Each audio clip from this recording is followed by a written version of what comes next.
Hello again, true crime fans. We've got another mysterious case to explore. The case of Rachael Anderson. Rachael Anderson was born on January 28, 1994, in Warren, Ohio, to William Bill Anderson and Patricia Trish Anderson. She had a younger brother, John, who was a common family favorite.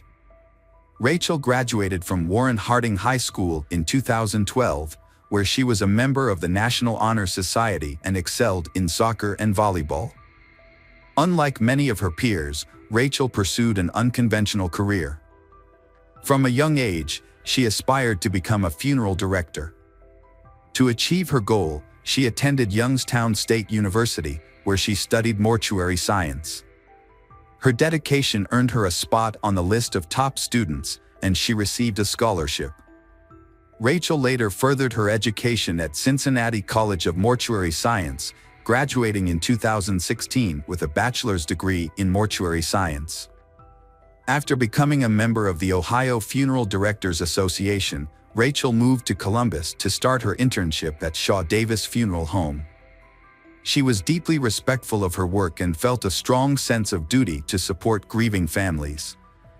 With her internship nearing its end, she hoped to secure a full-time position at the funeral home. However, her dreams and ambitions were tragically extinguished. Rachael's body was then sent to the morgue for a more thorough examination. The investigation began with interviews of key witnesses, and an autopsy was conducted to analyze the full extent of Rachael's severe injuries. The results showed that she had been strangled and stabbed.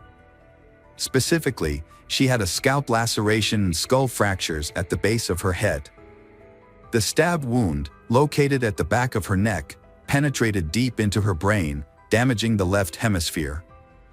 Rachael was killed with extreme force, as seen in the autopsy results where part of her skull was broken off. The autopsy also showed she was strangled using an electric blanket cord, which led to severe internal bleeding in her neck and chest area, as well as in her eyelids. Furthermore, the blood vessels in her eyes became filled with blood due to the strangulation. Additional forensic evidence indicated that Rachael was alive when the perpetrator restrained her, shown by bruises and red marks on her wrists and ankles. A DNA sample was discovered on the rope used to restrain Rachael and on her body. The coroner's autopsy results concluded that Rachael's death was ultimately caused by a stab wound to the head and neck, rather than strangulation as initially thought. The police interviewed several co-workers and Rachael's ex-boyfriend, who had an alibi for the time of the murder. Detectives returned to Rachael's apartment to conduct a search for evidence or clues that could lead them to the culprit. In the living room, the police discovered Rachael's purse, but it was missing her wallet. This led them to initially suspect a robbery. However, 2 weeks later, a crucial piece of evidence was found, a 9-inch steak knife used in the crime. It was discovered by Rachael's mother in a box in her apartment. However, the severity of the torture suggested that the perpetrator was not just a common thief, but rather someone who carefully planned their actions and took pleasure in having control over the victim. During the investigation, detectives explored various motives behind Rachael's death but struggled to identify suspects. The details of her death were kept under wraps to maintain the investigation's secrecy and prevent tipping off the perpetrator. The discovery of DNA evidence on Rachael's body and at the crime scene initially brought new hope to the investigation. However, it was ultimately unsuccessful since the DNA samples did not match any profiles in the existing database. A new clue emerged when investigators obtained video footage from street surveillance cameras. The footage showed 2 individuals using Rachael's car to drive around the city after her murder, and it was also discovered that cash had been withdrawn from her debit and credit cards. A further investigation using location services revealed a phone number that was in house Rachael's on January 28, 2018, between 7:59 p.m. and 9:25 p.m. By analyzing this evidence, authorities were able to track the location of the suspect. The investigation led to identifying the account holder linked to the phone number, ultimately revealing the suspect. The suspect was identified as 54 years old Anthony Pardon, an offender with a long history of serious crime, including multiple rapes, robbery, kidnapping, and attempted murder. Anthony had previously spent a total of 33 years in prison for these crimes. Anthony's early life was troubled. Initially, he living with grandparents, he moved to live with his mother. As a child, he received diagnoses of conduct disorder and antisocial personality disorder. In March 1979, at the age of 14, he was temporarily committed to the Ohio Youth Commission. Later that year, in July, he was placed in the custody of the court and temporarily transferred to Franklin County Children's Services. In December, Anthony was convicted of making threats and subsequently transferred to the Ohio Youth Commission, where he was placed in foster care. The following year, in 1980, Anthony, then 15 years old, was charged with abuse after assaulting the son of his foster parents. He confessed to the police that he committed the crime due to being emotionally distressed following a heated argument with his girlfriend. In another incident on November 13, 1981, 16 years old Anthony was convicted of several crimes. He had entered his girlfriend's 39 years old mother's home to use the phone, but he pulled out a butcher knife, sexually assaulted her, and stole $100 from her purse. He then gagged she, tied her hands and feet, and placed her in the trunk of his car. Anthony drove her to Valleydale, where he untied her feet and attempted to drown her in a river behind the Valleydale ballroom. However, the woman managed to stay afloat. He then got into the water and held her head underwater, but a passerby intervened and scared him away. The woman survived the assault. Anthony escaped before the police arrived and used the stolen money to purchase tennis shoes and jogging uniforms. In May 1982, in Franklin, Anthony was convicted of various crimes at the age of 17. As a result, he received a prison sentence ranging from 5 to 25 years. During his time in prison, he committed several disciplinary offenses, including possession of a prohibited weapon, setting fire to a mattress, and engaging in physical altercations. He ultimately spent over 24 years behind bars, then being released in November 2006. After his release, Anthony moved to Georgia and applied for a job under a false name. However, his freedom was short-lived. In 2007, he was charged with forgery in Floyd County and received another conviction. This led to a 9-year prison sentence, followed by 20 years of probation and the requirement to wear a GPS ankle monitor. He was released from prison in 2017 and returned to Ohio in June of that year, through an interstate agreement. Upon his return to Ohio, Anthony was placed under the supervision of the Adult Parole Authority and was required to check in with the local sheriff's department every 90 days. Unfortunately, due to budget constraints and negligence on the part of state authorities, he was able to roam free once again without adequate oversight. On August 21, 2017, he was found with lock up a woman in his car. 6 days later, he was stopped for driving without a license and was discovered to be in possession of a kitchen knife and a shotgun. Despite these incidents, he was not taken into custody. The investigation into Rachael's case continued to unfold. Security footage revealed a man getting out of Rachael's car and entering a store, while the driver remained out of sight. Police interviewed store employees and eventually identified the man as Anthony Sleets, a local homeless man. Sleets was questioned by police a couple of days later. He claimed that an older man approached him and asked for his help in cashing in his ex-girlfriend's cards. Sleets agreed, becoming an accomplice in the case. During questioning, he confirmed that the older man was Anthony Pardon and provided details of their actions on the evening of January 28, 2018, when they attempted to use Rachael's stolen cards. The next step was to find and apprehend Anthony Pardon. After several days of surveillance on Anthony's sister's house, he was finally caught on February 9, 2018. Anthony, 54 years old, with a history of offenses, was charged with 9 counts, including burglary, aggravated robbery, kidnapping, rape, and murder. The trial of Rachael Anderson's case began on February 4, 2020. On the first day, 4 witnesses took the stand, including Jonathan Kennedy, who discovered Rachael's body, and the apartment complex manager. Officer Frank Ghani also testified, describing what he saw from his car outside the complex and the surveillance footage he witnessed. Jonathan found Rachael's body, and Officer Ghani was nearby. Over the next few days, additional witnesses testified, including Anderson's brother John, Special Agent Joshua Durst on February 5, and lead detective Art Hughes on February 6. The defendant, Anthony Pardon, expressed dissatisfaction with his lawyers on February 6 and requested new lawyers. However, this was likely a delaying tactic court session by he. On February 10, the prosecution presented expert witnesses, including a latent print expert. He explained the technology used to track Rachael's debit card usage and its connection to the crime scene. Anthony's sister later took the stand and revealed that her younger brother had given her a debit card, claiming it belonged to his girlfriend. After watching a TV news report, she realized the card actually belonged to the victim, Rachael Anderson. The final day of testimony, February 11, featured crucial evidence. The medical examiner testified that Anthony's DNA was found at the crime scene.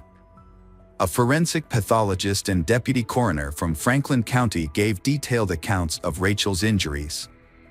Through the various testimonies, the court was provided with a detailed account of Rachael's final days. On January 26, 2018, Rachael turned 24 years old. Her brother John traveled from Warren to Columbus to celebrate with her. The following day, Rachael and her brother visited their friend, John Kennedy, where a birthday party was held in her congratulations. After the party, she and her brother spent the night at Kennedy's house. The next day, January 28, Rachael went to work, leaving the key to her apartment with her brother. However, when John returned to his hometown, he unintentionally took the key with him. Later that afternoon, around 1 o'clock, Rachael sent a text to Kennedy, asking to pick up his spare key to her apartment. Rachael spoke with her mother around 6:30 in the evening and then retrieved her key from Kennedy. After stopping for dinner, Rachael returned to her apartment at approximately 7:30 p.m. As her apartment door could only be locked from the outside with a key, it was left unlocked. Anthony abducted Anderson inside the apartment building. He took her to the top floor, where he violently restrained her using the cord from a hair dryer to tie her feet and ankles, and a belt along with blind cords to bind her hands. Once Rachael was unable to move, Anthony used a curling iron cord to restrict her wrists and prevent her from screaming. He also gagged her to further silence her. Under duress, Rachael was forced to reveal her bank card PIN numbers to her attacker. He then subjected her to torture and took advantage of her. The attack resulted in Anderson's death when he used a cord from an electric blanket to strangle them. In addition, she suffered blunt force trauma and a stab wound to the head. After committing the crime, Anthony carefully concealed Rachael's body in a closet. He left her partially naked, with the electric blanket cord wrapped around her neck and tied to the door handle. Anthony then proceeded to steal Rachael's car and used her bank cards to make multiple purchases at various stores in Columbus. The defense presented no witnesses during the trial.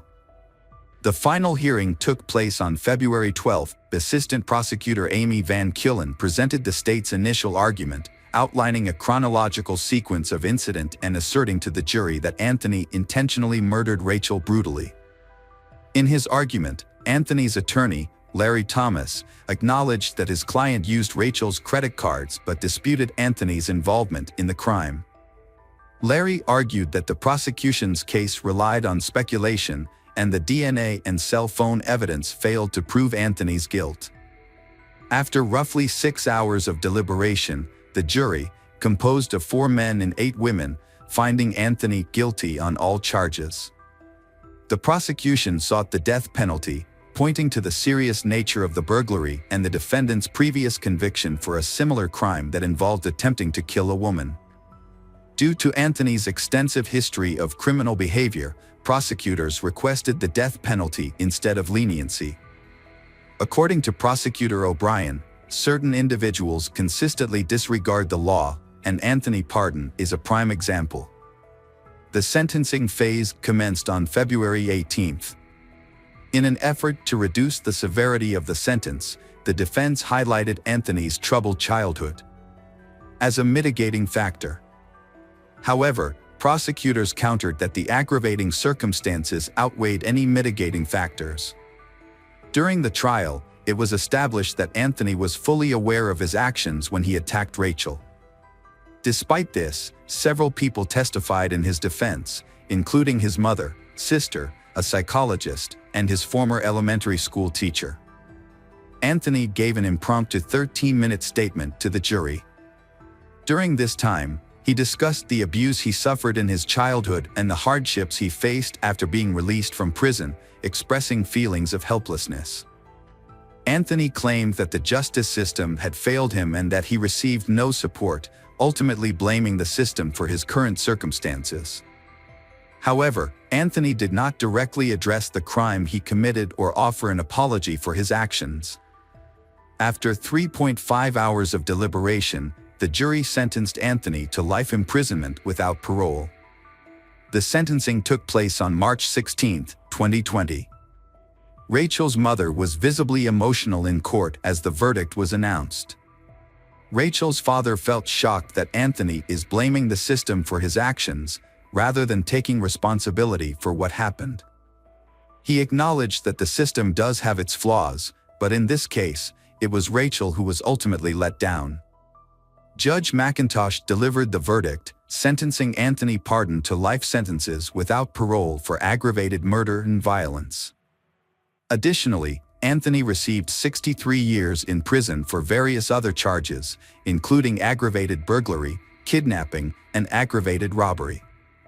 Rachael's life was tragically cut short when she passed away on her 24th birthday. At the time of her death, she was nearing the end of her internship and was close to securing a promising job. Rachael was laid to rest at Pineview Memorial Park, leaving behind her family and friends were left to cope with the unexpected and devastating loss. Welcome back, detectives. Let's dive into another horrible case. The case of Karina Vetrano. On Tuesday, August 2, 2016, Karina Vetrano met her father, Philip, after work. They had planned to spend time together as family gatherings had become increasingly rare due to everyone's busy schedules. Karina was juggling 2 jobs at the time. Philip picked her up and took her to his home, where they shared stories about their week. As Karina prepared to head home, she invited her father to join her for a jog, an activity they often did together. However, Philip declined, explaining that his back was hurting badly and he thought he might need a new prescription or that the change in weather was affecting him. He offered to call a cab for her instead. Karina turned down the offer because she was focused on training for an upcoming marathon and thought jogging would be helpful. Unbeknownst to her parents, this would be the last time they saw their daughter. At 5:45 p.m., she left her father's house to go for a jog. Starting at Spring Creek Park, a peaceful oasis surrounded by greenery in the heart of the city. Large parts of the park are inaccessible due to dense bush and swamps, so Karina's father, Philip, advised her to run her usual route to avoid strangers and unexplored paths. However, Karina's desire for solitude led her to disregard her father's advice. She wandered into a deserted, grassy area. Karina's tranquil moment was short-lived. A severe pain struck the back of her head, and she collapsed. This careless decision proved fatal for she. 2 hours had passed since they bid farewell to their youngest daughter, and she was nowhere to be found. the Phillip household became enveloped in anxiety and uncertainty. She should have returned home by now or at least responded to her parents' calls, as she had promised to carry her cell phone with her. Karina's father sensed something was wrong and decided to seek help from his neighbor, who happened to be the chief of the New York City Police Department. Since they had a good relationship, the chief knew Phillip wouldn't contact him without a valid concern. After that, Karina was reported missing, and police launched a search for her, focusing on the park area and surrounding streets. Experienced K-9 units were brought in to aid in the search. It's well known that the first 24 hours after someone vanishes are the most critical and revealing. To maximize the chances of finding the missing person, law enforcement utilized every resource available. Meanwhile, Phillip, along with a group of volunteers, conducted his own search for his daughter. He thoroughly scoured the park, making phone calls as he searched. As dusk fell, Phillip spotted something in the grass and walked towards it. As he approached, he recognized Karina's phone and hoped she might have just misplaced it. However, as he cautiously made his way through the thicket towards the police officers, he stumbled upon something in the grass. He then stumbled upon the partially undressed body of a female corpse lying face down. Phillip turned the body over and was met with a devastating sight. It was the face of his daughter, Karina. A heart-wrenching scream burst from Phillip's chest as he realized the unthinkable. It turned out his daughter Karina hadn't lost her phone as he initially thought. The truth was far more devastating. Karina had lost her life. The police rushed to his side as he let out a desperate cry. They gently pulled him away from Karina's body, explaining that the area was now a crime scene and everything needed to be protected as evidence. The silence of the car ride home was oppressive, punctuated only by Mr. Phillip's tormented thoughts. He was consumed by the daunting task of breaking the news to his wife about their daughter's tragic passing. Memories of Karina's life flooded his mind. He remembered the day she was born, July 12, 1986, in Queens. From a young age, Phillip had been incredibly proud of his second daughter, Karina. She was a model child, obedient, well-mannered, and diligent in her studies. One of his fondest memories was taking the little girl to school for her first day. Karina's academic prowess had led her to earn a master's degree in speech pathology from St. John's University, a testament to her hard work and determination. Karina always wanted to help children, particularly those with autism. Additionally, she was a talented individual with a variety of interests, including traveling and writing.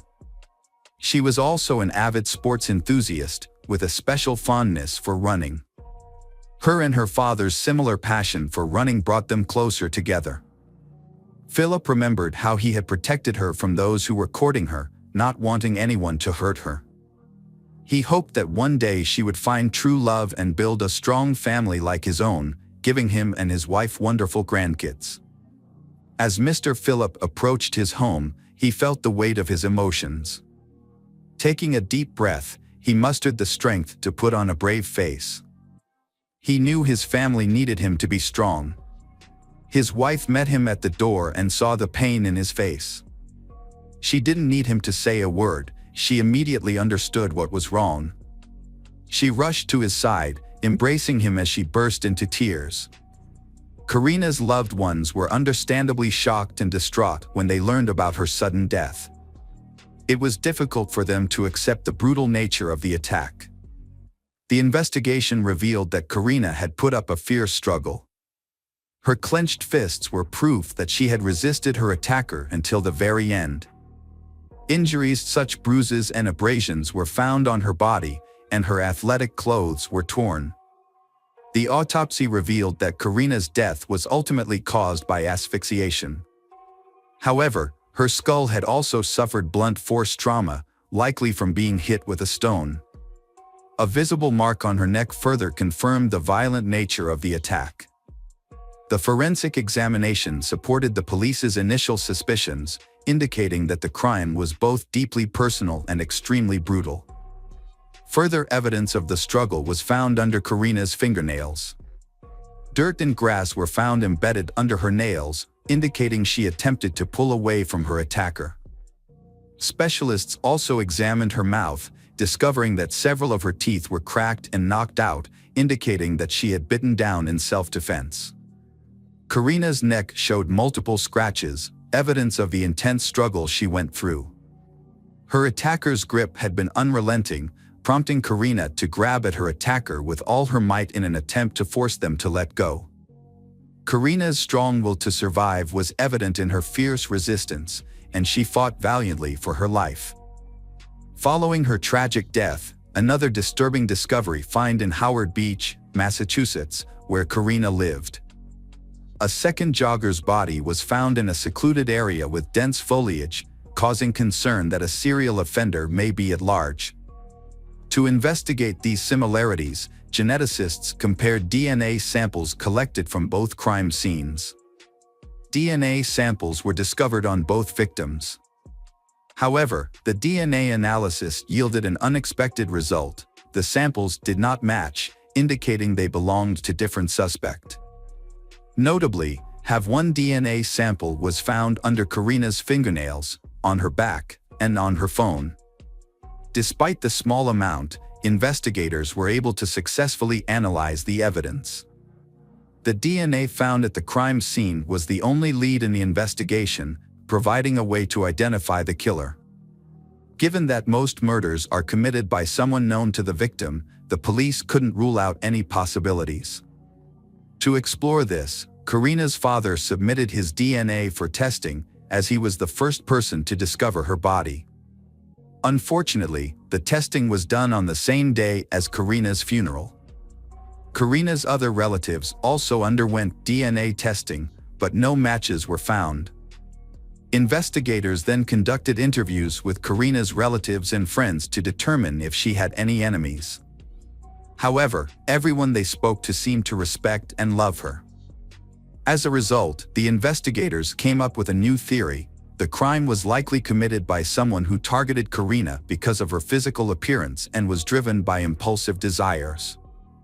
Feeling stuck, authorities turned to the public for assistance, offering a $10,000 reward for any information that could lead to the killer's capture. The public responded in large numbers, with over 250 leads, 600 genetic tests, and more than 1,700 reports being compiled. However, despite the extensive effort, the investigation remained unresolved.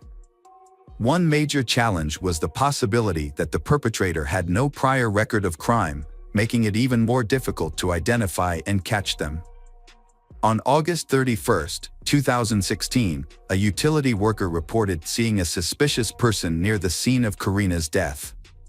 He told police that he saw a man emerge from the bushes in a restricted area of the park and run north. The New York Police Department created a sketch of the suspect based on his description. However, by December 2016, they acknowledged that this individual may have been an innocent bystander. The release of the sketch did not yield any new leads, and the investigation came to a standstill. The Federal Bureau of Investigation joined the case on December 4, 2016. According to the FBI, the perpetrator was likely familiar with the area, especially the park where the crime occurred. This suggested that the attacker may have lived nearby, which is why they thought it was an ideal location to commit the crime without being detected. As a result, the police were cautious not to show their emergence in the area, knowing the perpetrator might be avoiding them to avoid capture.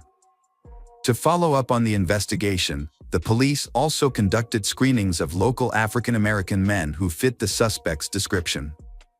However, this effort did not lead to any breakthroughs in the case. Detective John Russo, who was part of the investigation, recalled an important detail. He had noticed a young man in a hoodie frequently walking around the park. John even tried to follow him out of curiosity about his strange behavior. The young man moved slowly and paused for extended periods in front of houses near the park, as if he were looking for targets to rob. However, then John lost track of him. 2 months later, a store owner reported seeing a person who looked similar. This made John rethink his earlier observations. He re-examined the file of a teenager matching the description, whose name was Chanel Lewis. Detectives became interested in Chanel because of his strange behavior. They started asking questions to his friends and teachers to gather more information. It was discovered that Chanel had shown interest in harming the girls, which made investigators more suspicious of him. No other leads, officers decided to focus on Chanel. Chanel's life was unremarkable, mirroring that of many young African Americans in Brooklyn's low-income housing. He resided in a housing complex several miles from Spring Creek Park, where he lived with his mother, 3 sisters, and their children. Chanel was unemployed, but despite being diagnosed with paranoid schizophrenia, he managed to graduate from a private school catering to students with emotional and behavioral challenges. Chanel's former classmates described him as a quiet and isolated individual who was frequently bullied and belittled by his peers. He had no close friends and was often ridiculed for his appearance and clothing choices. However, after being teased, Chanel would typically smirk and walk away rather, earning him the derogatory nickname African Lizard. Not everyone saw Chanel in a negative light, though. A classmate named Danielle remembered him as intelligent, with good grades, who would occasionally share amusing videos with her on the bus. Danielle never witnessed Chanel displaying cruel behavior. According to some sources, Chanel once claimed that he wanted to slit the throats of all the girls in high school. He then asked, "What if he bring a knife to school?" However, Dr. Edward Dana, the executive director of Lewis's school, asserted that Chanel never harmed anyone during that time, nor was he disciplined. Despite this, Chanel struggled with bullying during his teenage years, which left him traumatized.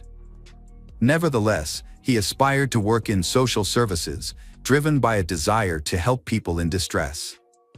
Whenever conflicts arose at home, he would often take long walks, frequently visiting a local park. Chanel had a few minor run-ins with the police. 2 incidents occurred in the Spring Creek area for ordinance violations, and another took place in May 2016 for urinating in public. In another incident, a store owner reported he for loitering with a crowbar, but responding officers released him after checking his ID and finding no prior incidents. The police kept this information on record. It was later discovered that during the time of Karina's death, Chanel was not at home.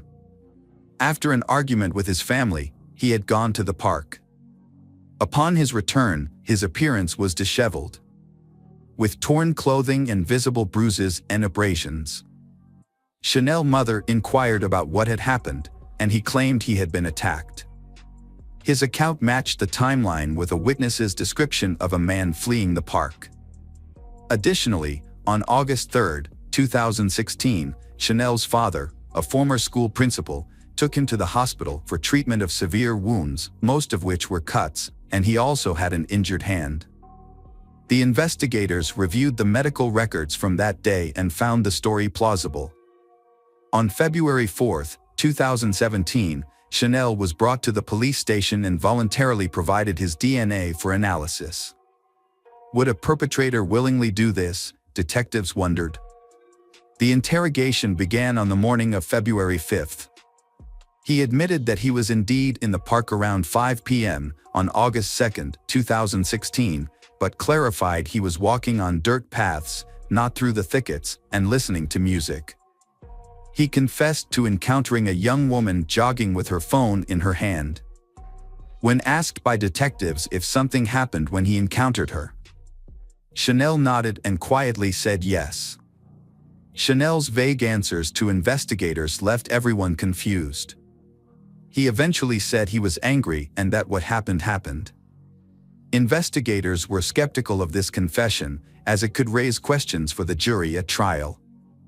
They hoped Chanel would provide more details.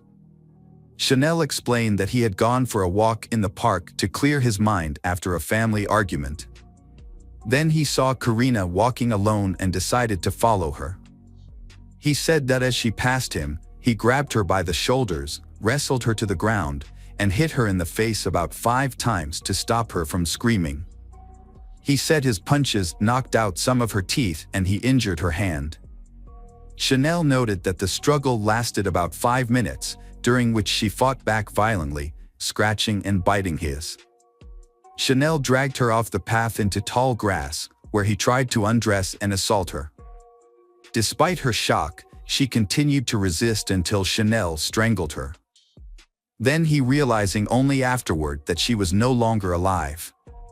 When asked if he had known the victim before, he replied, he did not know her before this. It all happened by chance. The motive for his actions was even more surprising. He revealed that loud music from a neighborhood gang member had triggered his anger and uncontrollable aggression.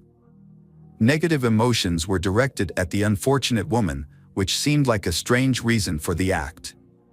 Investigators were no longer confused after obtaining DNA results that matched exactly. Microscopic traces found on Karina's body and phone belonged to Chanel. With this evidence, the police and prosecutor concluded that the case was ready for court. However, the motive still seemed unclear.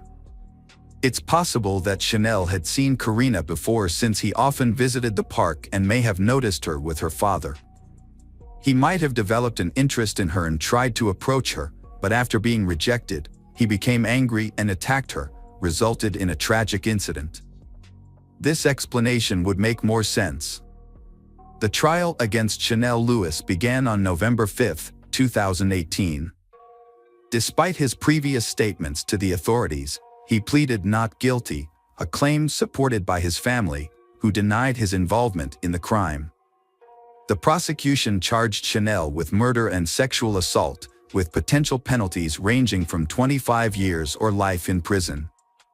The debate about Chanel's guilt played out not only in the courtroom but also in the media. Chanel's defense team questioned whether the police followed proper procedures during his arrest, along with various news outlets alleging racial bias and discrimination. However, the judge dismissed these claims as unfounded, stating that the investigation followed legal procedures. The prosecution provided solid evidence and DNA analysis results. In contrast, the defense argued that the evidence was inadequate and compromised due to the high number of people present at the crime scene, including the victim's father, who found her body. Forensic biologist Linda Rosano noted that the likelihood of the DNA matching someone other than Chanel was 1 in 6 trillion. The prosecutor also presented his phone records, which showed internet searches related to second chances and forgiveness in Catholicism, raising the question of what sin Chanel was trying to make amends for. Additionally, the release of Chanel's confession video led to more controversy, because his lawyer asserted that he confessed under great pressure from the police. They alleged that police may have fabricated evidence by starting the recording only after Chanel was coerced and that the search of his home did not follow proper procedures.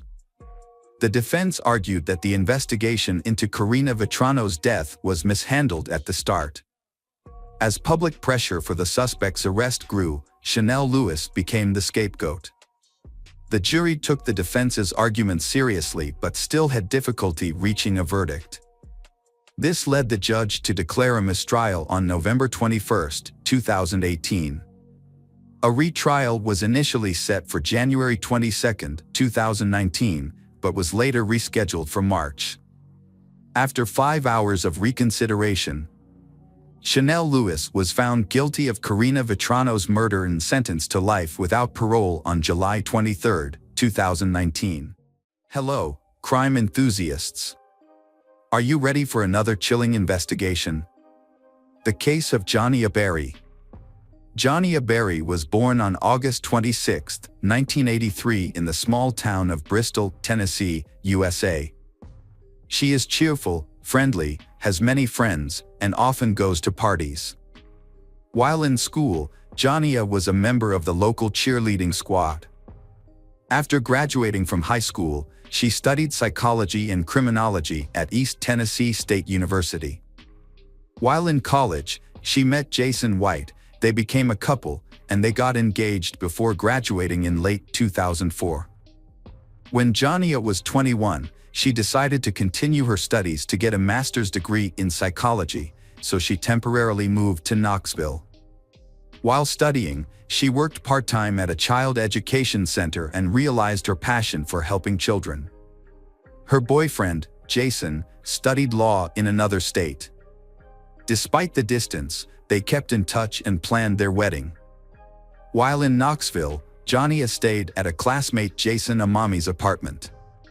They had attended college together and moved to Knoxville together. They shared a 2-bedroom apartment, and Jania stayed until she found her own place. Jania had 2 part-time jobs, one at a jewelry store and one at a children's hospital. On the evening of Sunday, December 5th, after working at the store, Jania went to the mall to do some Christmas shopping. When she got home, she wrapped presents for the children at the daycare center, chatted with her neighbors, and then went to her room. Before going to sleep, she talked to her boyfriend.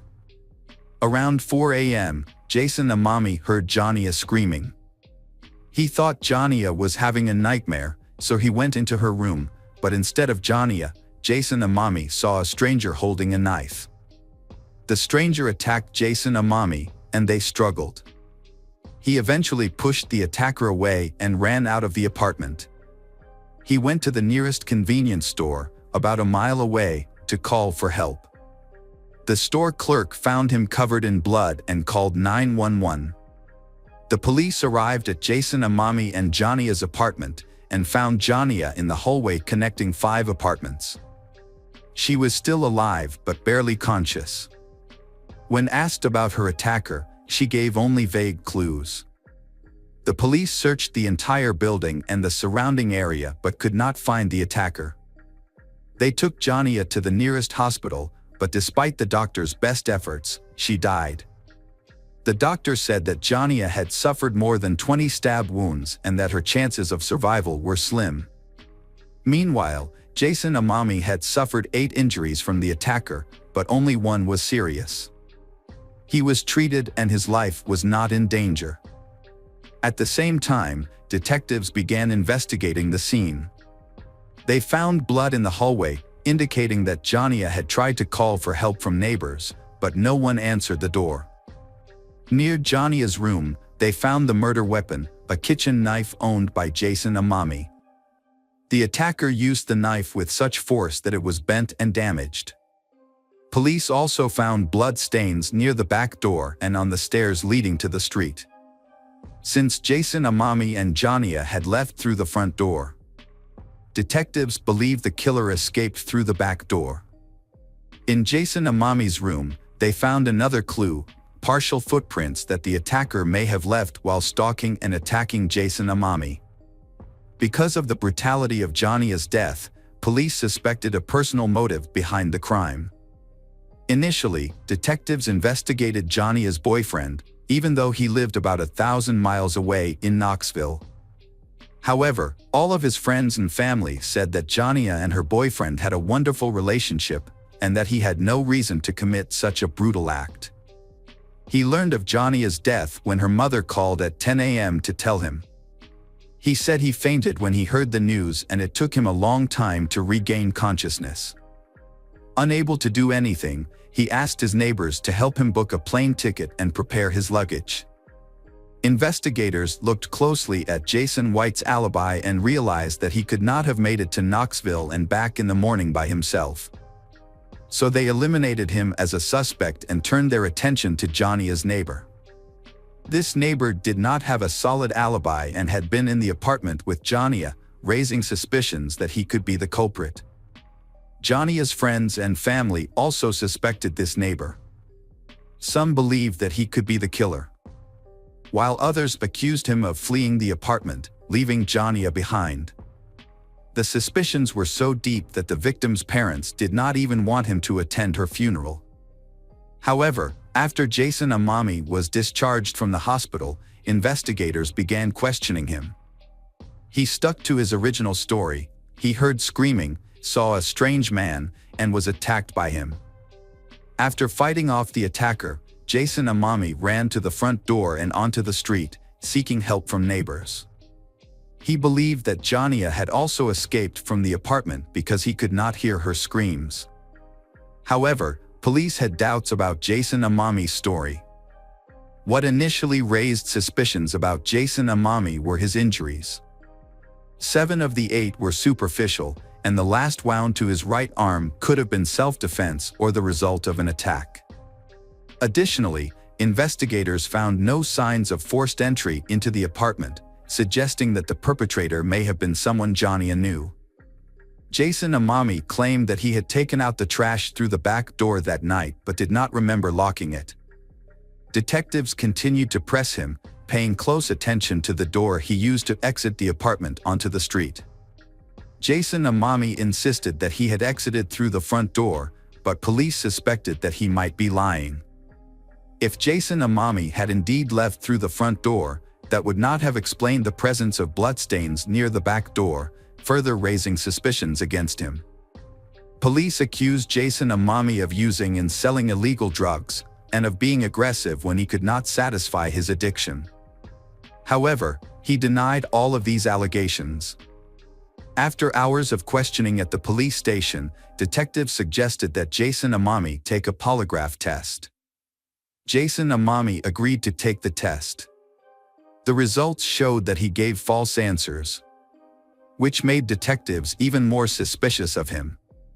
However, detectives were still unable to charge him with murder due to a lack of concrete evidence. They had to wait for lab experts to complete testing on some of the evidence found in the apartment. They then discovered some key evidence, including 3 DNA samples on the murder knife, samples from Jania, Jason Amami, and an unidentified man.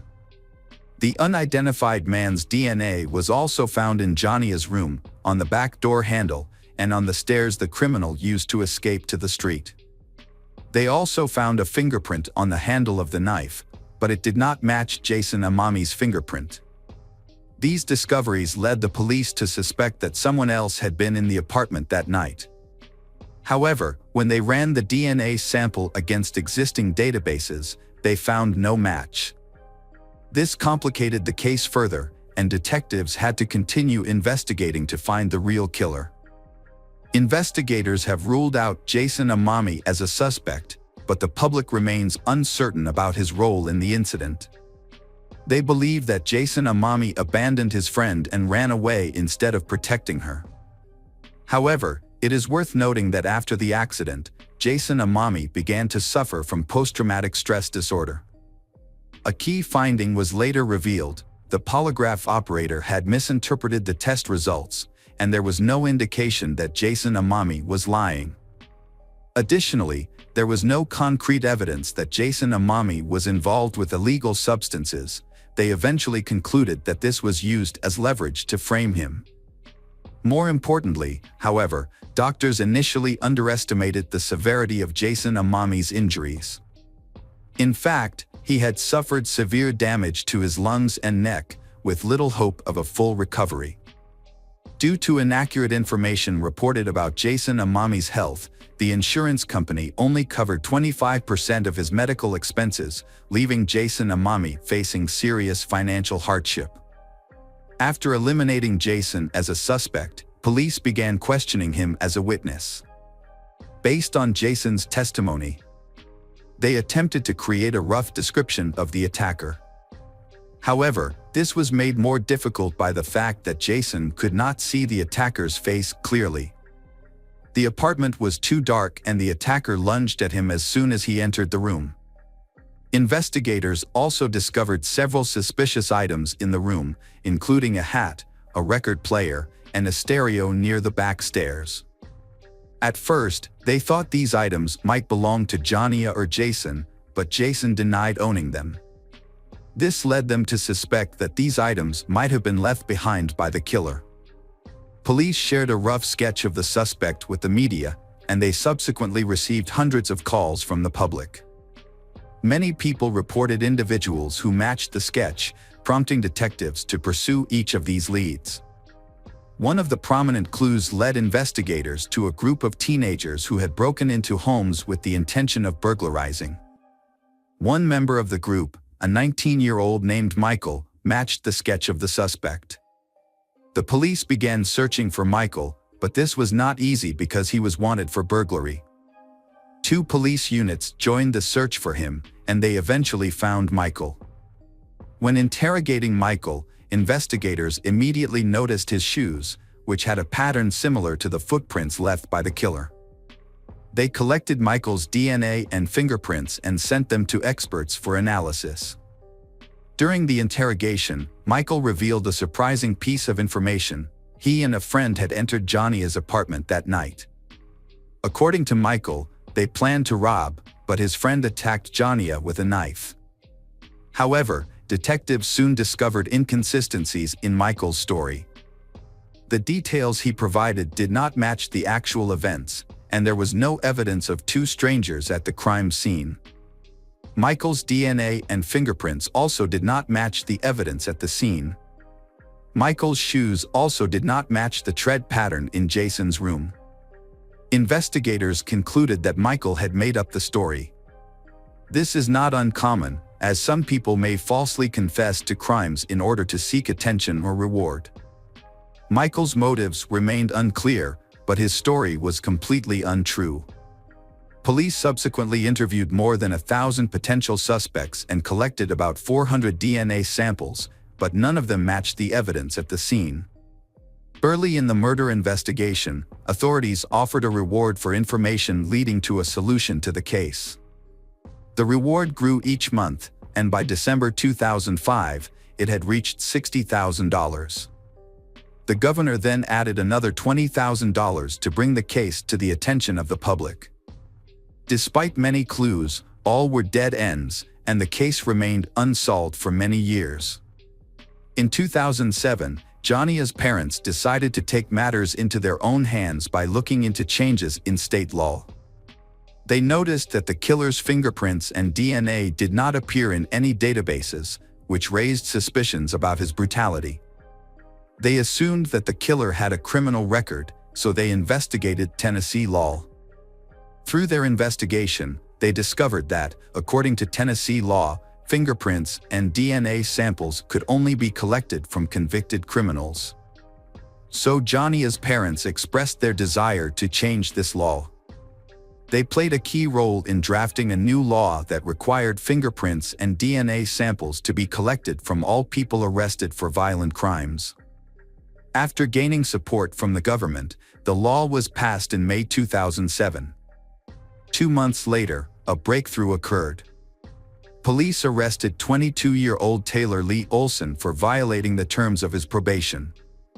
Olson had a criminal record, including theft, check forgery, and auto theft, and had been arrested several times. Surprisingly, however, police had never collected his fingerprints or DNA. Olson lived with his girlfriend and newborn daughter, but he continued to commit crimes. 5 months earlier, police had begun investigating Olson for his suspected involvement in the murder of Johnny. However, they had not been able to analyze his DNA at the time. But after Olson was arrested for violating his probation, police decided to question him about the details of the Johnny case. Olson eventually confessed to his role in the murder and voluntarily provided a DNA sample. The DNA test showed that Olson's sample matched the one found in the victim's apartment. Additionally, Olson's fingerprints matched the fingerprints on the murder weapon. Olson claimed that he intended to steal Johnny's car that night and entered the apartment through the back door to look for the keys. When he entered Johnny's room, she woke up and began screaming. In a panic, Olson grabbed a kitchen knife and attacked her multiple times. Olson insisted that he had no intention of killing anyone and that the incident was an unfortunate accident. Investigators were suspicious of some of the details and suspected that Taylor had planned to kill Johnny in advance. They believed that he may have been following Johnny for some time, which was supported by Johnny's friends reporting that someone was following her in a car at the time. Although there was no concrete evidence to prove this became more credible after Olson was arrested. When Olson's trial was scheduled to begin in mid-2008, he hired an attorney. His attorney advised him to withdraw his original confession, and Olson gave a new account to investigators.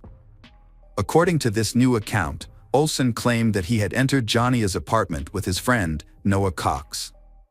When Olson entered Jonia's room to get his car keys, Jonia allegedly woke up, grabbed a knife, and stabbed Olson multiple times.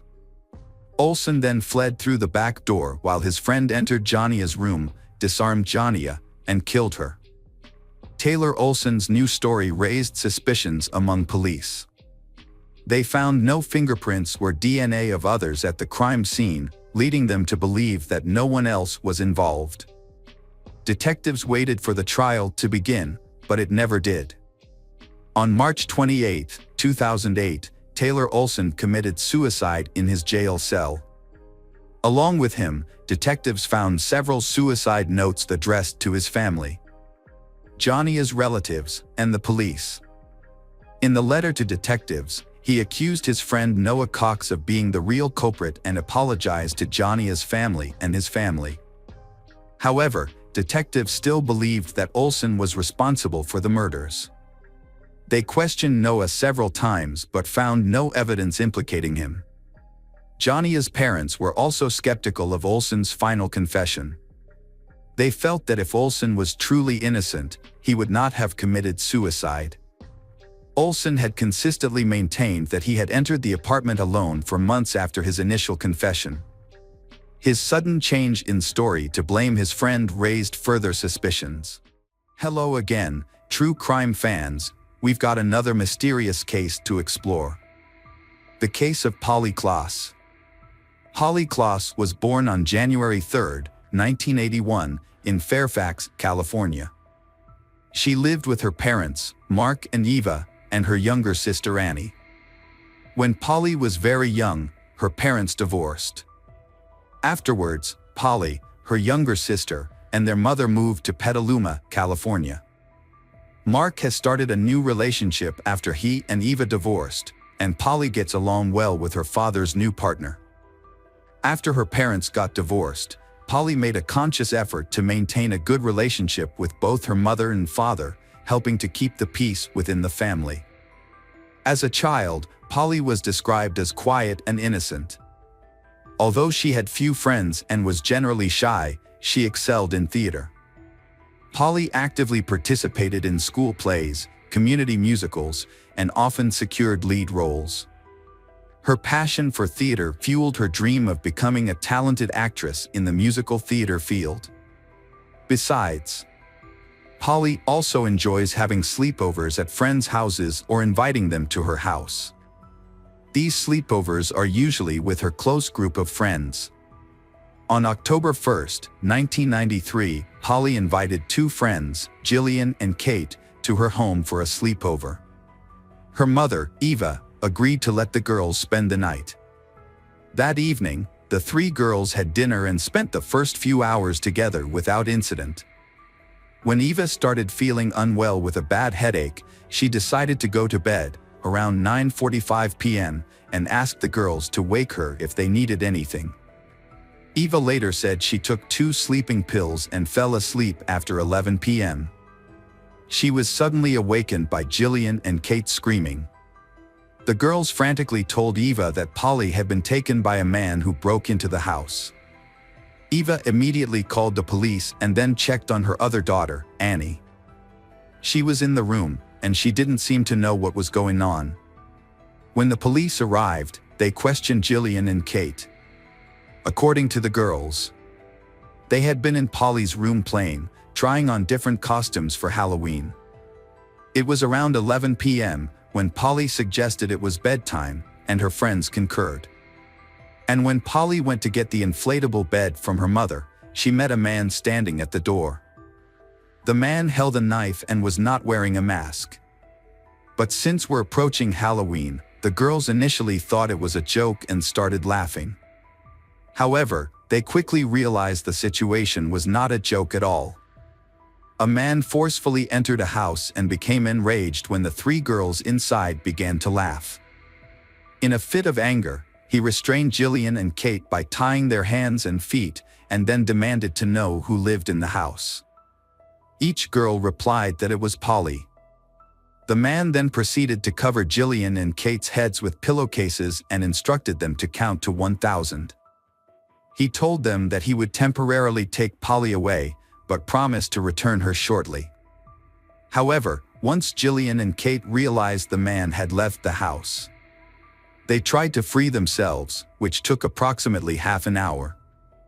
They left the room and immediately informed Eva that Polly was missing and that a man had taken her.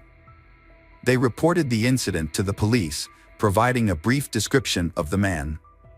This allowed the officers to create a sketch of the suspect to aid in the search. Unfortunately, there was limited evidence found at the scene. A few footprints were discovered, but they all belonged to Polly, Eva, Annie, or friends who had visited the house in the days leading up to the incident.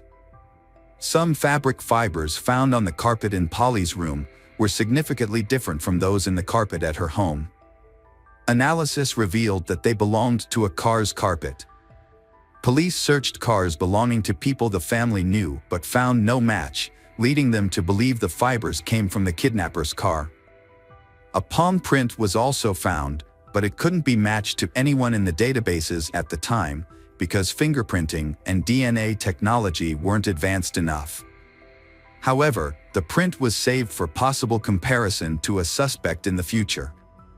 In addition to the fibers, a piece of fabric resembling silk was found in Polly's room. It appeared to have been cut from a garment with scissors and had a unique pattern. The police believed this could be a valuable piece of evidence in the future. A hair was also found, but its origin was unknown. The DNA technology weren't developed at the time prevented analysis, making it impossible to determine who the hair belonged to. The search for Polly was one of the largest in United States history at that time, with many volunteers joining in. Around 4,000 people, including police and volunteers, searched her neighborhood, vacant lots, and nearby estates for Polly. The police attempted to find the driver who resembled the sketch, but were unsuccessful. Time was of the essence, as police hoped to find Polly within 24 hours of her disappearance, after which it would be highly unlikely to find her alive. The investigation was handed over to the FBI, who also actively worked to find Polly as soon as possible. However, as each day passes, the chances of finding her alive diminish. The police asked people who lived nearby if they saw or heard anything unusual on the night Polly was abducted. Several neighbors reported seeing a suspicious man wandering around the neighborhood. Although he looked unusual, at the time, he did not cause any concern, so they did not contact the emergency services. It wasn't until police showed the neighbors the sketch of suspect, they realized it was the same person. To gather more information about Polly's disappearance, police interviewed every teacher and staff member at the school she attended. They focused on whether anyone knew the suspect or had any details about Polly's situation. However, none of them had any knowledge about the incident, and everyone had an alibi for the time of the incident. Additionally, none of the school staff matched the suspect's description. In their investigation, the police went as far as comparing fibers found at Polly's home with the car mats of the school staff's vehicles. But all of them do not coincide. With each passing day, the sense of desperation among the family, the authorities, and the public grew. They feared that the kidnapper posed a threat to society. This added to the urgency for the police to solve the case. A $200,000 reward was offered for any information that could help locate Polly. The reward was sponsored by actress Winona Ryder, who also held a press conference calling on the public to pray for Polly's safe return. Also, Polly's case happened in 1993, a time when the internet was still in its early stages of development. Law enforcement agencies, including the police and the FBI, were not yet familiar with using the internet to disseminate information or search for missing persons. 3 people from California took matters into their own hands and posted information about Polly on the internet. This included a picture of Polly, a sketch of her suspected kidnapper, and a reward advertisement for any useful clues. At the time, there was no social media. But the information still managed to spread and reach approximately 25 million people in the U.S. FBI investigators believe that social media can play a significant role in their investigation into Polly's disappearance. Although a large number of people are following the case online, but no clues from internet users could help solve the case. Nevertheless, the campaign has attracted a large number of volunteers and several call centers have been set up to handle the volume of calls received each day. As a result, families of other missing children reached out to the Polly family for support, hoping to find their own children too. It had been weeks since Polly's abduction, and investigators were growing increasingly frustrated. They had no new leads and had yet to identify the kidnapper, making DNA comparisons impossible. Just when things seemed bleak, Polly's father, Mark, received a phone call from a girl claiming to be Polly. She explained that she was at a hotel and that her kidnapper had temporarily left her alone, allowing her to make the call. The girl then hung up, and Mark immediately informed the police. Unfortunately, the FBI did not have tools to trace the call at the time, so they had to wait for another call, in the hoping it would give them the opportunity to trace the kidnapper's location. A few hours later, the second call came. It was the same girl who had spoken to Mark earlier. The police were able to trace this call but were surprised to find that it did not lead to a hotel, as the girl had claimed, but rather to a residential neighborhood. When officers arrived at the house from which the call was made, they discovered it was a prank call made by a teenage girl around the same age as Polly. The girl's voice was similar to Polly's, which was the reason behind the confusion. According to her, her friends had dared her to make the call. She wasn't arrested or taken to the police station, but her parents were asked to control her behavior and advise her against making such serious and false claims in the future. On November 28, 1993, about 2 months after Polly's disappearance, a woman contacted the police to report finding 3 suspicious items on her large plot of land. Upon further investigation by the police and FBI, they discovered 3 crucial pieces of evidence: a piece of silk identical to the one found in Polly's room, a pair of ballet ties that Eva reported missing on the night of Polly's disappearance, and duct tape. This led the police to speculate that Polly was likely in the area. The FBI uncovered more information that shed light on the case. On the day Polly went missing, the same woman had reported to the police that strangers had been frequently visiting her plot of land. The property didn't have a fence around it, despite signs indicating it was private. As a result, many strangers unknowingly trespassed on the land, with the owner often encountering intruders. However, one incident stood out, especially considering it occurred on the night Polly was abducted. On that evening, a man in a car drove onto the property, but his vehicle got stuck in the mud. The nanny, who looking after the homeowner's son, was the first to see the man but was too scared to approach him. The owner also chose not to approach the man due to a fierce look in his eyes, so they decided to call the police. When the officers arrived, they questioned the man, who claimed he was unaware he was on private property and promised to leave immediately. However, he asked for help pulling his car out of the mud. The police observed that the man was visibly nervous and sweating, appearing to be under the influence of a substance. But they were unable to administer a drug test and couldn't arrest him since he wasn't being violent. Finally, the policeman helped him get the car out of the mud, and the man drove away. The man's name was Richard Allen Davis, born in 1954 in San Francisco, California.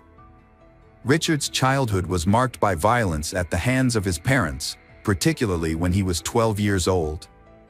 This led to his parents' separation, and his mother completely disowned him, stating she wanted nothing to do with her son and leaving him in the care of his father. Richard's father was highly irresponsible, often leaving the house for extended periods of time, sometimes days, and leaving Richard alone. Richard sometimes stayed with neighbors or would seek out relatives. Richard started committing crimes when he was a teenager. He started stealing, got into fights, and spent several months in a reformatory school. At the age of 17, he committed a violent robbery that almost resulted in the death of the victim. The judge offered Richard two options: reform school or joining the U.S. Army. Richard chose to join the Army, but he was unable to maintain good behavior. As a result, he was dishonorably discharged after serving for less than 2 years. When Richard was approximately 20 years old, he was convicted of robbery, kidnapping, and received a 15-year sentence. However, due to good behavior, he was paroled after serving just 1 year. During that time, Richard was haunted by another charge. Many of Richard's friends believed he had killed a 19-year-old woman named Marlene, despite the police determining she had left willingly. Marlene's close friends suspected Richard was the culprit responsible for her death the night they attended a party together. Nonetheless, these allegations remained unsubstantiated rumors at the time. Richard was in financial trouble, and as such, he did not have a permanent home, leaving it unknown where he actually lived. The police issued an internal warning to officers, advising them to exercise extreme caution when interacting with him. Fearing Richard might flee California or even the United States, the authorities chose not to share any information with the media. Richard was ultimately arrested on November 13, 1993. He was driving under the influence and was stopped by a police officer. A breathalyzer test was administered, which Richard failed. Richard matching the suspect's description in the Polly Klaas kidnapping case. The police carefully approached Richard and arrested him for violating his probation due to he had violated his alcohol level while driving. However, the real reason for the arrest was the kidnapping. At the police station, Richard's true identity was revealed, and he was informed that he was under arrest in connection with the Polly Klaas kidnapping case. During the interrogation, Richard initially denied the charges but ultimately confessed to the crime. Further evidence, including a palm print matching the one found at the scene and fabric fibers from his car's carpet matching those found at Polly's house, supported Richard's guilt. When questioned, Polly Klaas' friends identified Richard as the kidnapper. Moreover, an identical piece of fabric was found in Richard's car and on a piece of land of the woman who had called the police, providing additional evidence against him. The suspect eventually admitted to the crime after much evidence pointed to his guilt. Richard claimed that on the day of the incident, he had been using illegal substances with friends and was not feeling well. Despite this, he decided to commit a burglary and drove to a neighborhood where he spotted a house with an open window. He climbed in through the window, searching for valuables, and was about to leave when he encountered Polly. She was extremely frightened, and Richard made the decision to abduct her. He put Polly in the back seat of his car and drove to a secluded area, where he sexually assaulted her. After this, he got back in the driver's seat and continued driving. Eventually, Richard's car got stuck in the mud on private property, where a woman and her babysitter saw him with Polly in the back seat. The police arrived to help him, pulling the car out of the mud. Tragically, after they assisted him, Richard drove away and strangled Polly to death. He later revealed to the police the location of her body and them to begin a search. On December 4, 1993, approximately 2 months after Polly Klaas's disappearance, her body was discovered in a grave by the side of a highway, which was dug by Richard. A forensic examination was conducted and confirmed that the cause of Polly's death was strangulation, which was consistent with Richard's previous statements. The estimated date of death was roughly consistent with the day she went missing. With this evidence, Richard went on trial for kidnapping, murder, and rape. During the trial, Richard was given the opportunity to say a few words.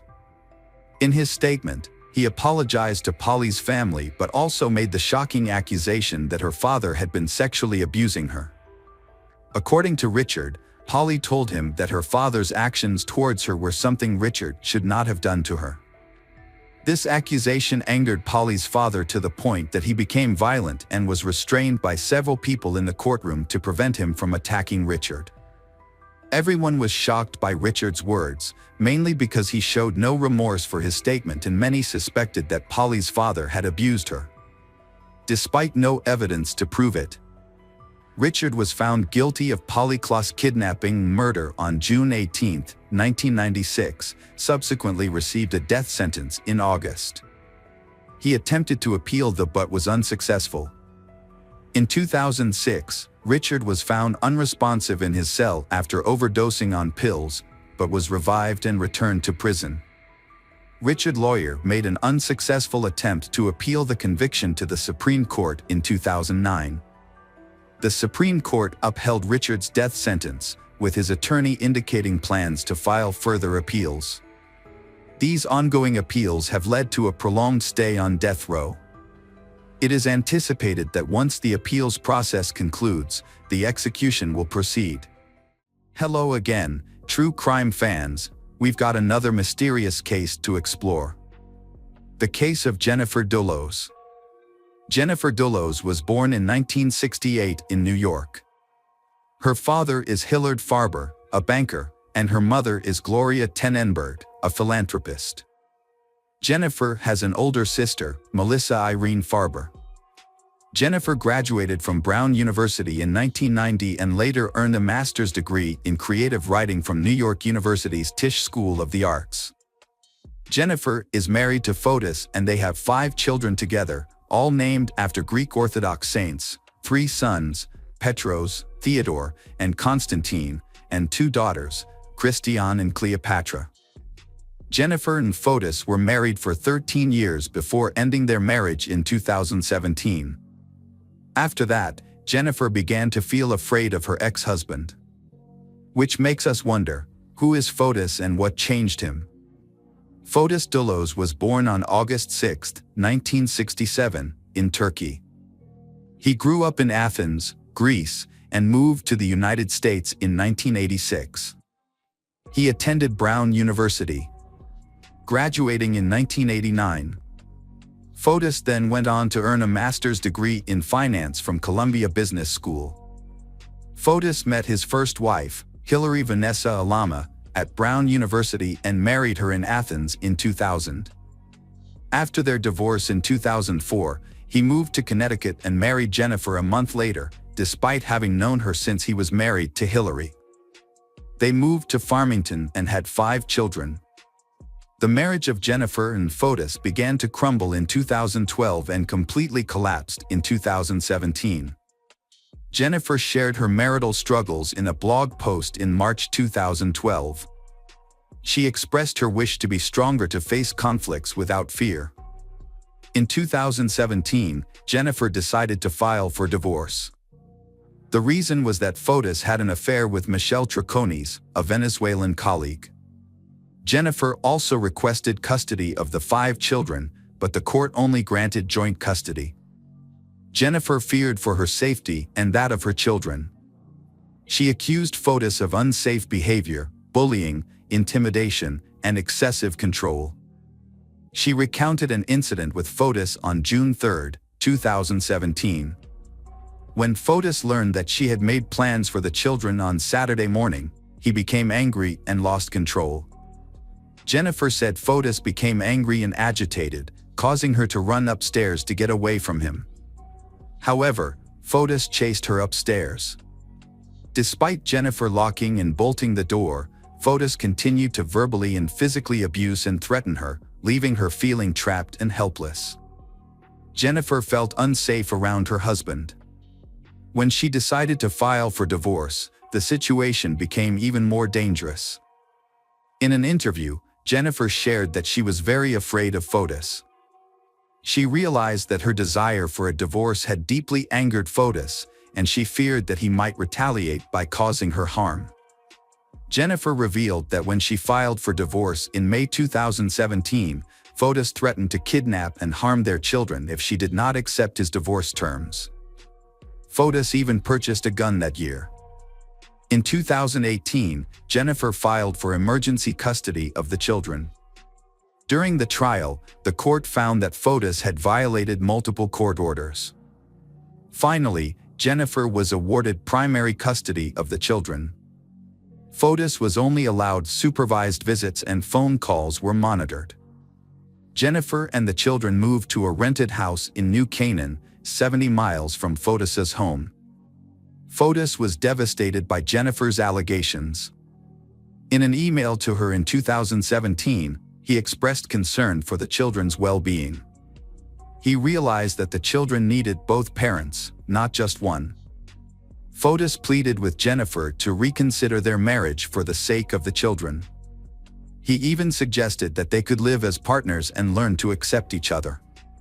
While denying Jennifer's allegations, Fotis counterclaimed that she had turned the children against him. He claimed that Jennifer called him a psychopath and told the children that he did not care about them. Fotis also claimed that Jennifer bragged about dragging out the divorce for 2 years so she could hire the mafia to break his legs. Fotis denied threatening to kidnap his child and explained that he bought the gun to protect his home. However, Fotis's argument not be credible given the events that followed. Jennifer was last seen at around 8:05 a.m. on May 24, 2019, after dropping her child off at school in New Canaan. She had 2 doctor's appointments in New York at 11 a.m. and 1 p.m. When Jennifer failed to show up for these appointments, which she never missed, her friends reported her missing to the police. Lauren Almeida, Jennifer's live-in nanny, also noticed something unusual. When she arrived at Jennifer's apartment at 11:30 a.m., she found the Range Rover in the garage, while Jennifer's Chevrolet Suburban was missing. However, Lauren did not notify the police until 7 p.m. Jennifer's prolonged and unusual absence, along with her failure to notify anyone of her departure, raised serious concerns for her safety. After receiving disturbing reports, the police investigated and searched Jennifer's New Canaan home. The results of the search shocked everyone who cared about Jennifer. They found blood stains in the garage, on the walls, on the doors, and on the outside of the Range Rover. Inside the home, there were scattered blood stains in the kitchen, and most notably, blood from both Jennifer and her husband, Fotis.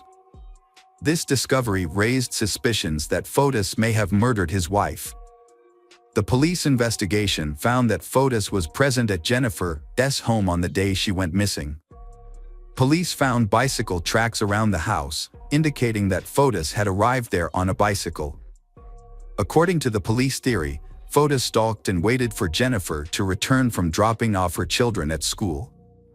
He then brutally murdered her, cleaned up the scene, and destroyed the evidence.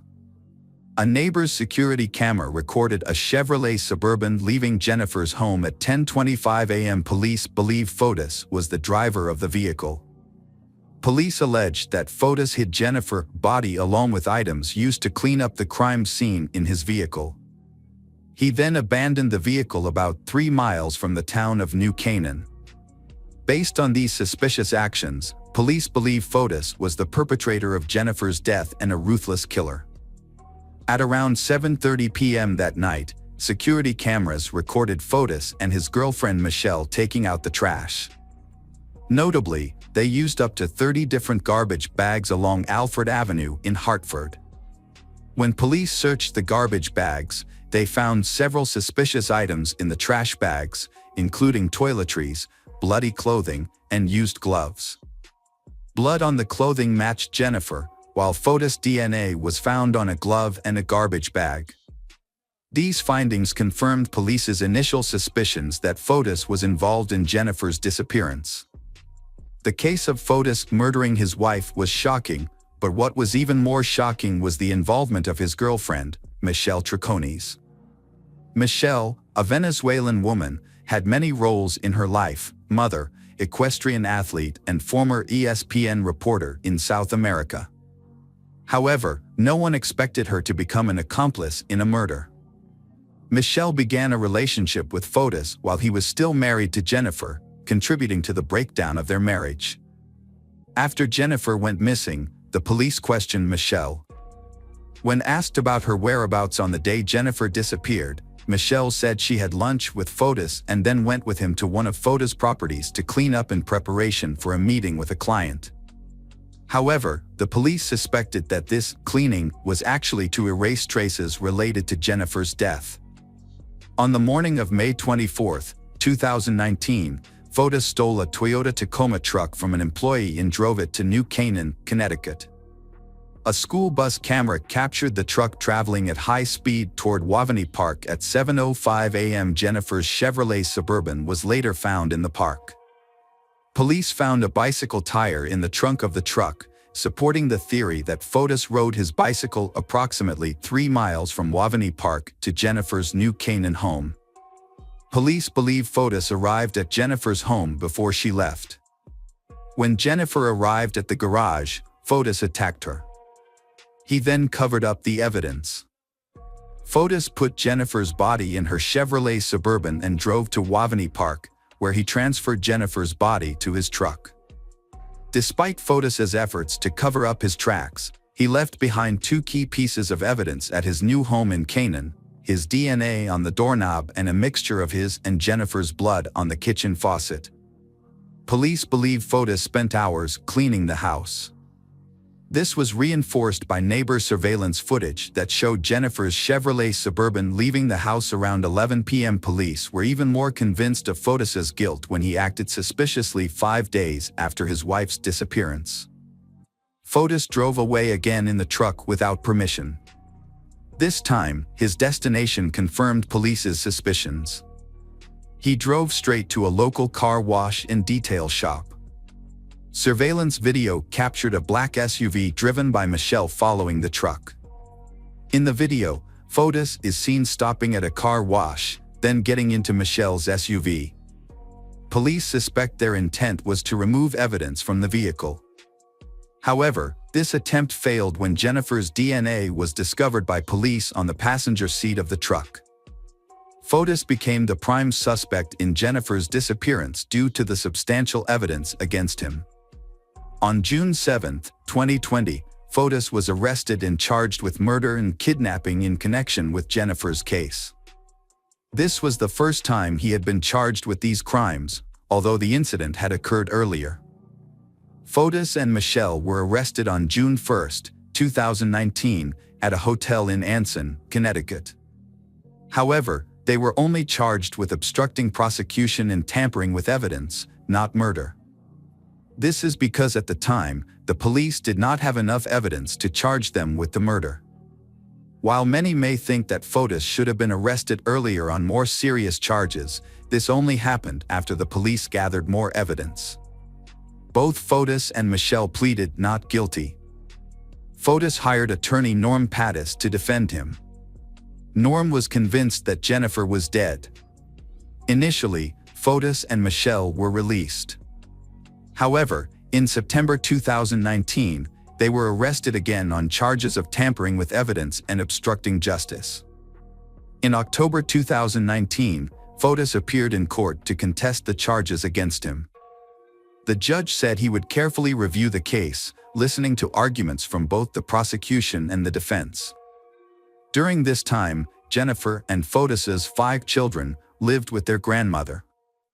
The children's grandmother was granted temporary custody by the court. In January 2020, Fotis was arrested and charged with murdering his ex-wife in a Waterloo courtroom. At the same time, his girlfriend, Michelle, was also arrested for attempted murder. After his arrest, Michelle distanced herself from Fotis. In an interview, she admitted that she had made a big mistake in trusting Fotis. Before the incident, Michelle reportedly moved out of Fotis' $5 million home in Farmington with her daughter. Kent Douglas Mawani, a former lawyer and friend of Fotis, was also arrested and charged with attempted murder. Police aggressively arrested him. They believe Kent helped Fotis and Michelle create an alibi for the morning of Jennifer's disappearance. During the same period, Kent also faced charges of rape against his wife. He was divorced from his wife, and the situation became even more tense after he was arrested in connection with Jennifer's case. Kent's wife felt her life was in serious danger. Kent's wife reported to the South Windsor Police Department that her husband was plotting to kill her with the help of Fotis. During the investigation, police discovered that Kent was a member of the East Granby Gun Club, a local hunting group. Police were notified that a human grave had been found on land associated with the club. After searching the property, police made a suspicious discovery: a shallow grave on the secluded property. Police found 2 bags of lime and a blue tarp in the grave, but no body. They suspect that someone had dug up the grave. Although the suspects have been arrested, Jennifer's body has not been found.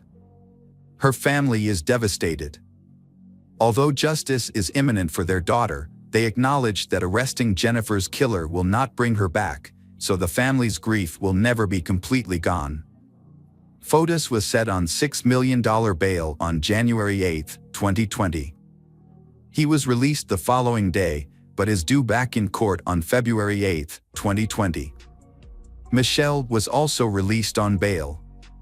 Kent was initially set on $2 million bail, but it was later reduced to more than $200,000. He was released on bail on October 19, 2020. After Fotis's heinous acts began to be discovered, he became extremely fearful. On January 28, 2020, Fotis failed to appear at an emergency hearing, prompting the judge to issue a warrant for his arrest. When police arrived at Fotis's Farmington home to serve the warrant, they found him unconscious in his car. Unable to face the consequences of his actions, Fotis attempted suicide by inhaling carbon monoxide. He connected the SUV's exhaust pipe to a vacuum cleaner and placed it inside his car. Police performed CPR and restored his weak heartbeat. He was then taken by ambulance to Yukon Medical Center, then transferred to Jacob Medical Center in the Bronx for hyperbaric oxygen therapy. While in the hospital, Fotis' children, who were living with their grandmother, visited him for the first time since he was charged with Jennifer's murder. Police found a suicide note in Fotis's car. In it, he wrote that he could not bear to spend even 1 hour in jail for a crime he knew nothing about. On January 30, 2020, Jacobs Medical Center confirmed Fotis' death. Police later released a report that included information from Anna Curry, Fotis' last girlfriend. Anna said she was with Fotis on the day of the emergency hearing. According to Anna, she and Fotis planned to drive to court together, but finally Fotis suggested they go separately. Anna admitted that she was panicked and she received a call from Fotis's lawyer asking about Fotis's absence from court. Anna was driving at the time and responded that Fotis was supposed to be there. The attorney said the GPS device showed that Fotis was still at his home in Farmington. Anna immediately realized that Fotis might have harmed himself and asked the attorney to call 911. After Fotis' death, the murder charges against him were dismissed on March 3, 2020. The judge ordered the prosecutor to apply null prosequi, abandonment of prosecution. This does not mean that Fotis is acquitted, but simply that the case cannot proceed due to his death. Abandonment of prosecution acknowledges this fact, but gives the prosecutor 1 year to reopen the case if he wishes. Otherwise, the case will be dismissed permanently. During the hearing, Fotis' attorney Norm Pattis wanted to clear his client's name. He claimed that Fotis was framed and argued that the framer had dumped bloody clothes and incriminating evidence in front of Fotis's house. Norm explained that if Fotis was the perpetrator, he would not have accidentally dumped these items, leading to the police discovering them on surveillance cameras. Norm asked for the Fotis estate to be substituted as a defendant, but the request was not considered. Michelle is under house arrest after being charged with conspiracy to murder Jennifer. Michelle's attorney, John Sean, admitted in an interview that his client's case has not progressed. Michelle was scheduled to appear in court on August 6, 2020, while Kent Douglas Mamony was scheduled to appear in court on June 2, 2020. Both have pleaded not guilty to the charges. In an interview, Michelle responded to those who judge her without knowing her well. She admitted that she can be wrong about others, but she cannot say whether Fotis killed his wife. However, she believes that believing Fotis was a waste of time, and this has been proven true. For years after Jennifer went missing, she has still not been found. Police searched for her body in several locations over the years. In 2019, they began searching Wavani Park, 3 miles from New Canaan. They used dogs and a helicopter to thoroughly search the area. The search for Jennifer expanded beyond the initial area, including New York City, where the family owned property. After a thorough search there, police turned their attention to central Connecticut. In Hartford, police discovered surveillance footage showing Fotis dumping trash bags in various dumpsters around the city. This led to a weeks-long search of the waste treatment plant, where police found key evidence. The search continued at a fishing pond in Avon that the Dullos family frequented. Police also searched properties owned by Jennifer's husband's company in central Connecticut, with an estimated 3,000 acres searched. However, despite extensive search efforts, Jennifer has not been found. In August 2021, the investigation led police to a Farmington home on Mountain Spring Road that was associated with Jennifer's husband. Police decided to search the home to follow up on previous leads. They invited Bob Perry, a well-known expert in finding unmarked graves, to join the search. Police also brought in septic tank pumping equipment and an excavator to increase the effectiveness of the search. However, to date, police have not released any information about the discovery of Jennifer's body. Although the tragedy of Jennifer was heartbreaking, it did lead to a positive outcome. In May 2021, the Connecticut Senate passed a landmark domestic violence bill. The bill was named after Jennifer and Jennifer Magnano, 2 victims of domestic violence. The bill received near-unanimous support from members of the Senate. Governor Ned Lamont signed the bill into law on June 28, 2021. Jennifer's family is still deeply saddened by her passing. In a recent interview, a family spokesperson expressed their deep sorrow for Jennifer. He emphasized that her wonderful personality and optimistic spirit left a deep impression, causing even those who never met Jennifer to feel heartbroken by her disappearance. Welcome back, detectives. Let's dive into another horrible case. The case of Adrienne Jones. Adrienne Jessica Jones lived in Mansfield in 1995. At the age of 16, she made a strong impression on the surrounding community with her beauty. Adrienne was known for her hard work in school and her passion for sports, becoming a role model for many. In 1995, Adrienne was a junior at Mansfield High School. From the moment she started studying there, she quickly became a beloved figure. Her friends and teachers admired her kindness, intelligence, and positive spirit. Adrienne was an excellent and ambitious student. She took advanced classes and spent a lot of time studying every day. Her efforts were rewarded with high grades. After graduating from high school, Adrienne planned to become a veterinarian. In addition to her studies, Adrienne is also a talented athlete. She was a member of the women's soccer team and showed impressive skills. However, after an injury, she switched to the women's cross-country team. This shows Adrienne's perseverance and adaptability in both her studies and her sports. The decision to join the cross-country team helped Adrienne maintain an active lifestyle and improve her fitness. She accepted this new challenge and worked hard to improve her fitness. With her determination and dedication, Adrienne quickly became an important member of the team. In addition to her studies and sports activities, Adrienne also worked 20 hours a week at the fast food restaurant Golden Fried Chicken. She loved the attention, especially from teenage boys in Mansfield. A close friend described her as a flirt. Adrienne spent about 2 hours a day carefully applying makeup, always wanting to look perfect. Adrienne was a normal, well-behaved teenager who still tested her parents' boundaries. She had 2 younger brothers and was well protected by her parents. Due to the high crime rate in Mansfield, her parents imposed a curfew after 9 p.m. on weekends to ensure her safety. When Adrienne wanted to go out, such as to an amusement park or the movies, she had to notify her parents and show them her ticket as proof. To prevent her from sneaking out, her father even nailed her bedroom window shut. Although it was not frequent, there were a few times when Adrienne sneaked out in the middle of the night to meet up with friends.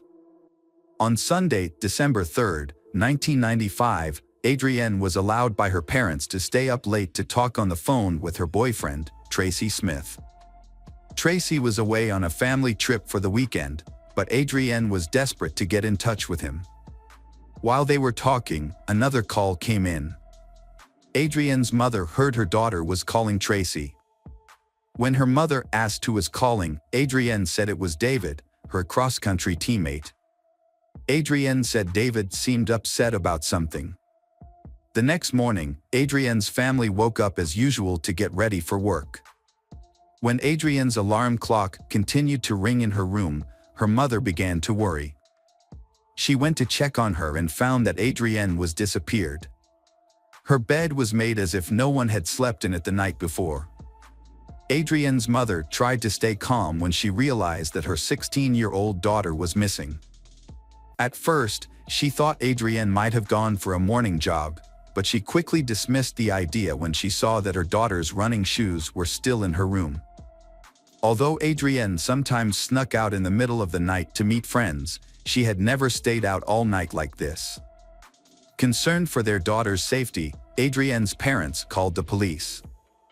However, they had no idea that miles away, a man had just made a horrifying discovery on his farm. At approximately 7 a.m., on Seton Road in Grand Prairie, Texas, about 10 miles from Mansfield, a man discovered something unusual while going to get his mail. He noticed that the gate to his home had been knocked down. Curious, he decided to check and witnessed a horrifying scene. At first, he thought it was the carcass of a dead animal on the road, but as he got closer, he realized it was something much more horrifying. A man discovered the body of a young woman and quickly called the police. When police arrived at the scene, they witnessed a horrifying scene. The young woman had been shot twice, with obvious wounds to her left cheek and forehead. It was clearly a targeted murder. In addition, police discovered the young woman with a severe head injury, along with numerous scratches and bruises on her arms and legs. These injuries may have been caused by her running over the barbed wire fence in front of the farm in a desperate attempt to escape. Police found the teen wearing pajamas, as if she was getting ready for bed before she was murdered. They suspected that the case may be gang-related or drug-related, given the execution-style nature of the murder.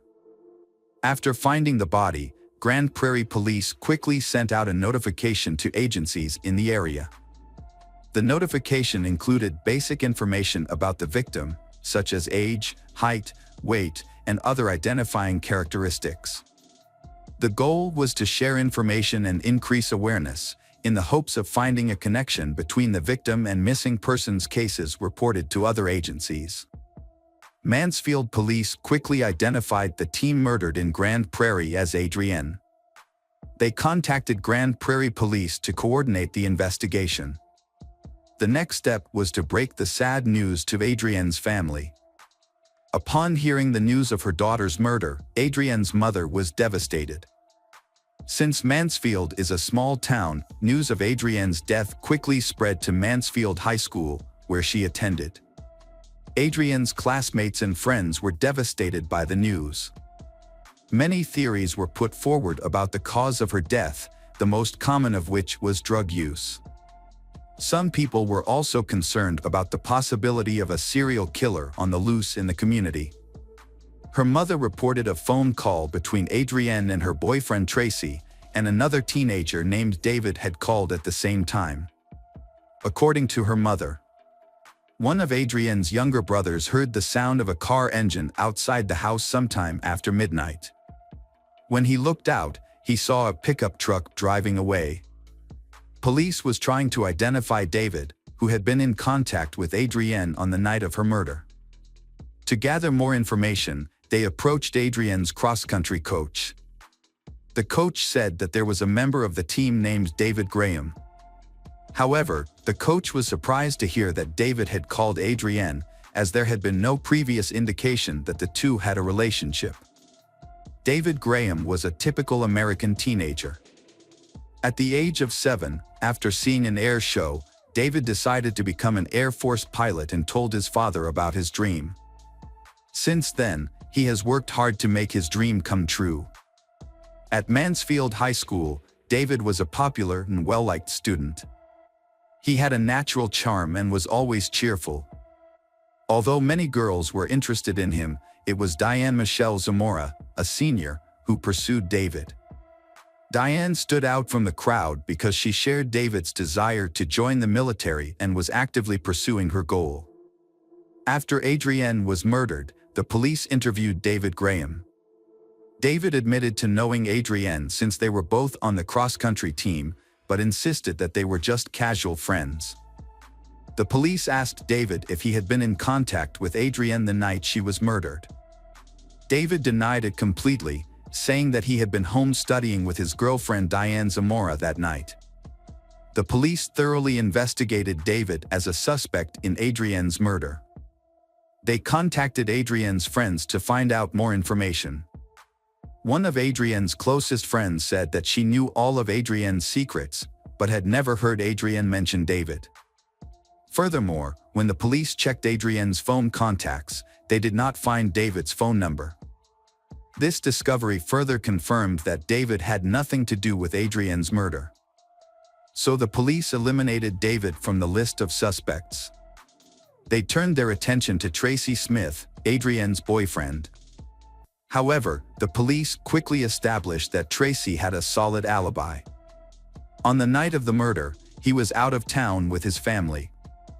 In addition, Tracy voluntarily took and passed a lie detector test. This evidence further proved Tracy's innocence in the case.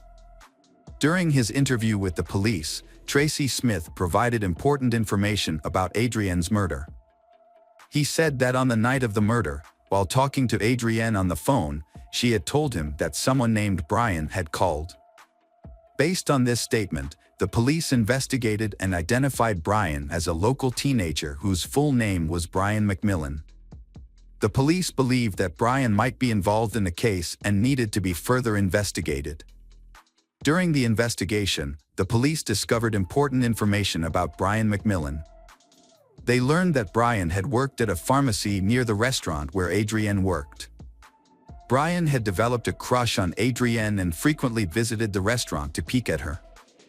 However, Adrienne felt uncomfortable with his constant presence. When the police interviewed Brian about Adrienne's murder, he initially denied any involvement with her. However, Brian later admitted that he knew Adrienne. The police questioned Brian about Adrienne's murder. Brian did not remember talking to Adrienne on the night of her murder. He admitted that he had been drinking that night because he was depressed and lonely. Brian also confessed that he had been at Adrienne's house on the night of the murder. At the end of the interview, the police wanted Brian to take a lie detector test, but Brian's father refused to do so for his son. A week after the police interview, Brian was arrested at home.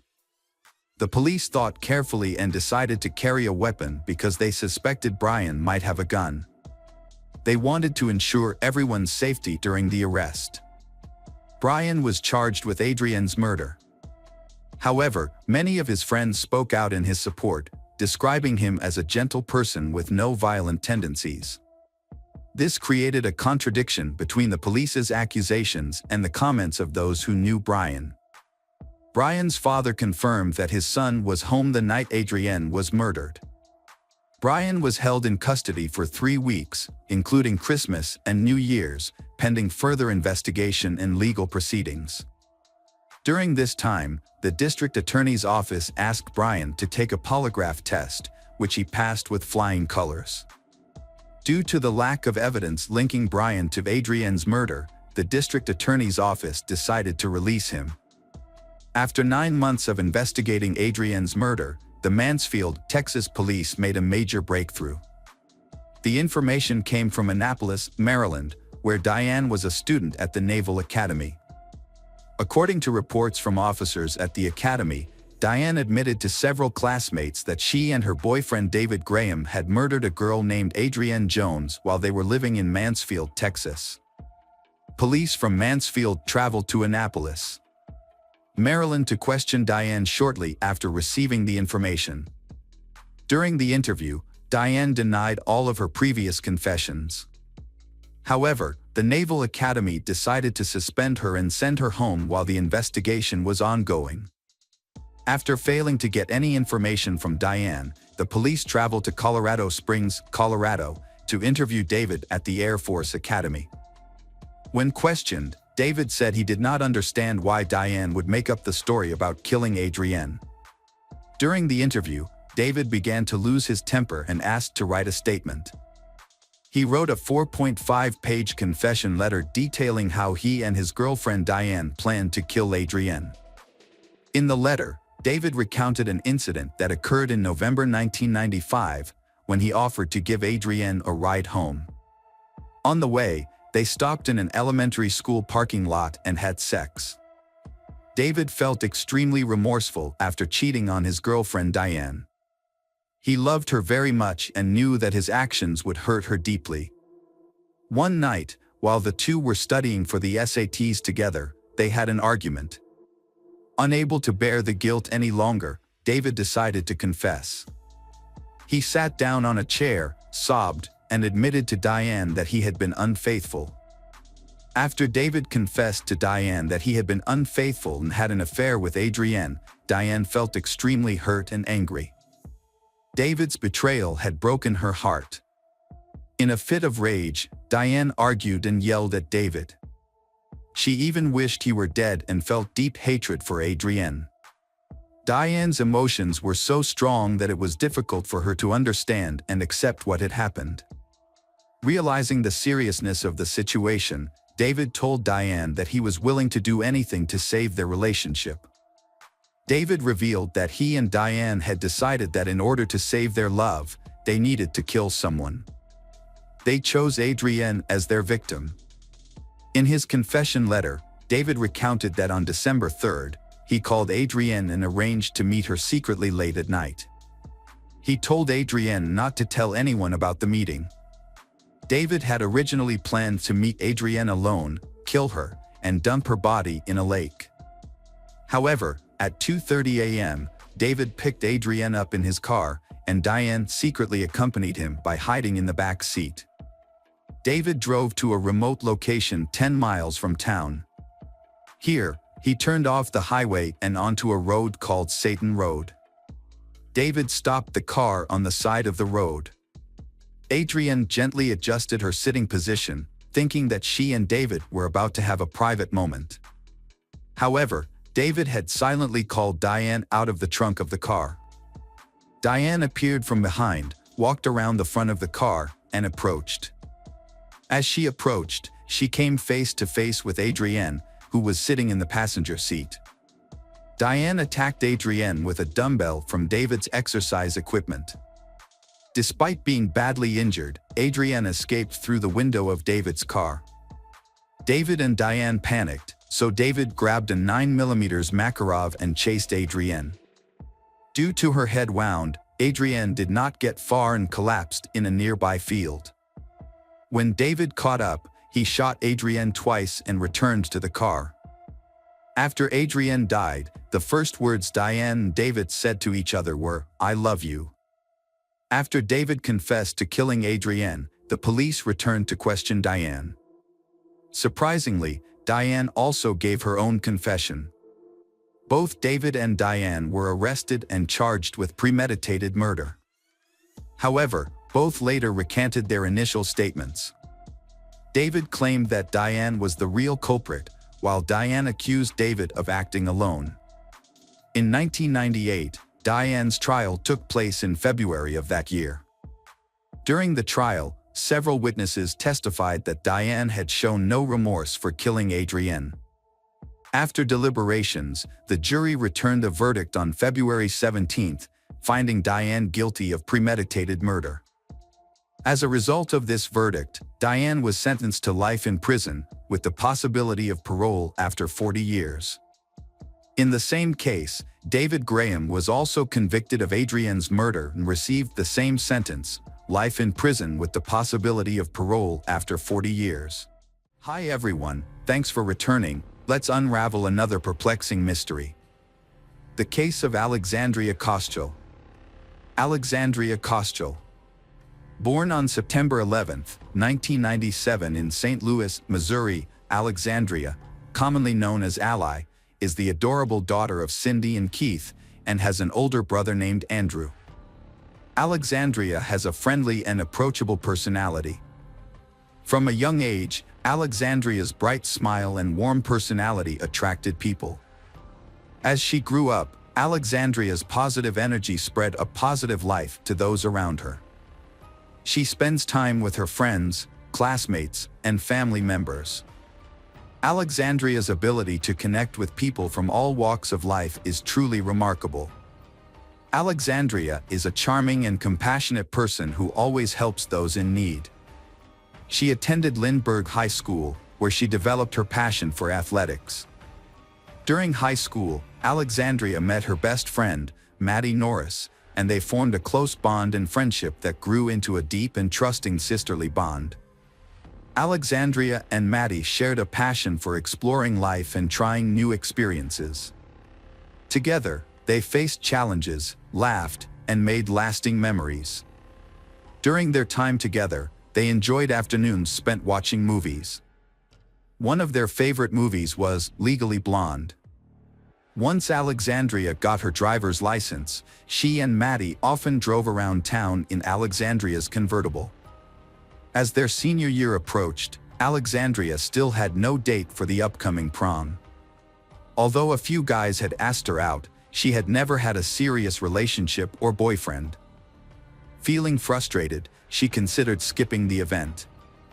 However, Maddie asked to be Alexandria's dance partner at the prom. Alexandria was deeply moved, and so Alexandria wore a beautiful red dress to the prom. After graduating from high school, Alexandria made her dream of attending the University of Mississippi in Oxford, Mississippi come true. She was drawn to the University of Mississippi, also known as Ole Miss, because of its large student body. An avid sports fan, she was especially impressed by the school's renowned football program. In 2006, Alexandria began her freshman year at Ole Miss, where she majored in marketing and business. While at Ole Miss, Alexandria joined a sorority and became one of its founding members. She is also president of the Ole Miss Golf Club. Alexandria, with a strong passion for sunsets, she took to taking pictures to capture their beauty, with the aim of sharing this beauty with the world. Alexandria created an Instagram account to showcase her beautiful sunset photos. One night, while at a bar in downtown Oxford, Alexandria met Brandon Theld, a charming young man from Fort Worth, Texas. She was immediately attracted to him and invited him to several sorority dances. Over time, Alexandria's feelings for Brandon grew.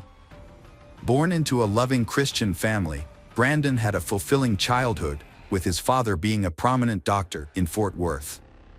Growing up, Brandon had a classic Texas childhood filled with activities like hunting, fishing, and soccer. Alexandria's love of the outdoors made him eager to participate in a variety of outdoor activities. During school breaks, Alexandria's best friend Maddie from St. Louis visited Alexandria in Oxford, Mississippi.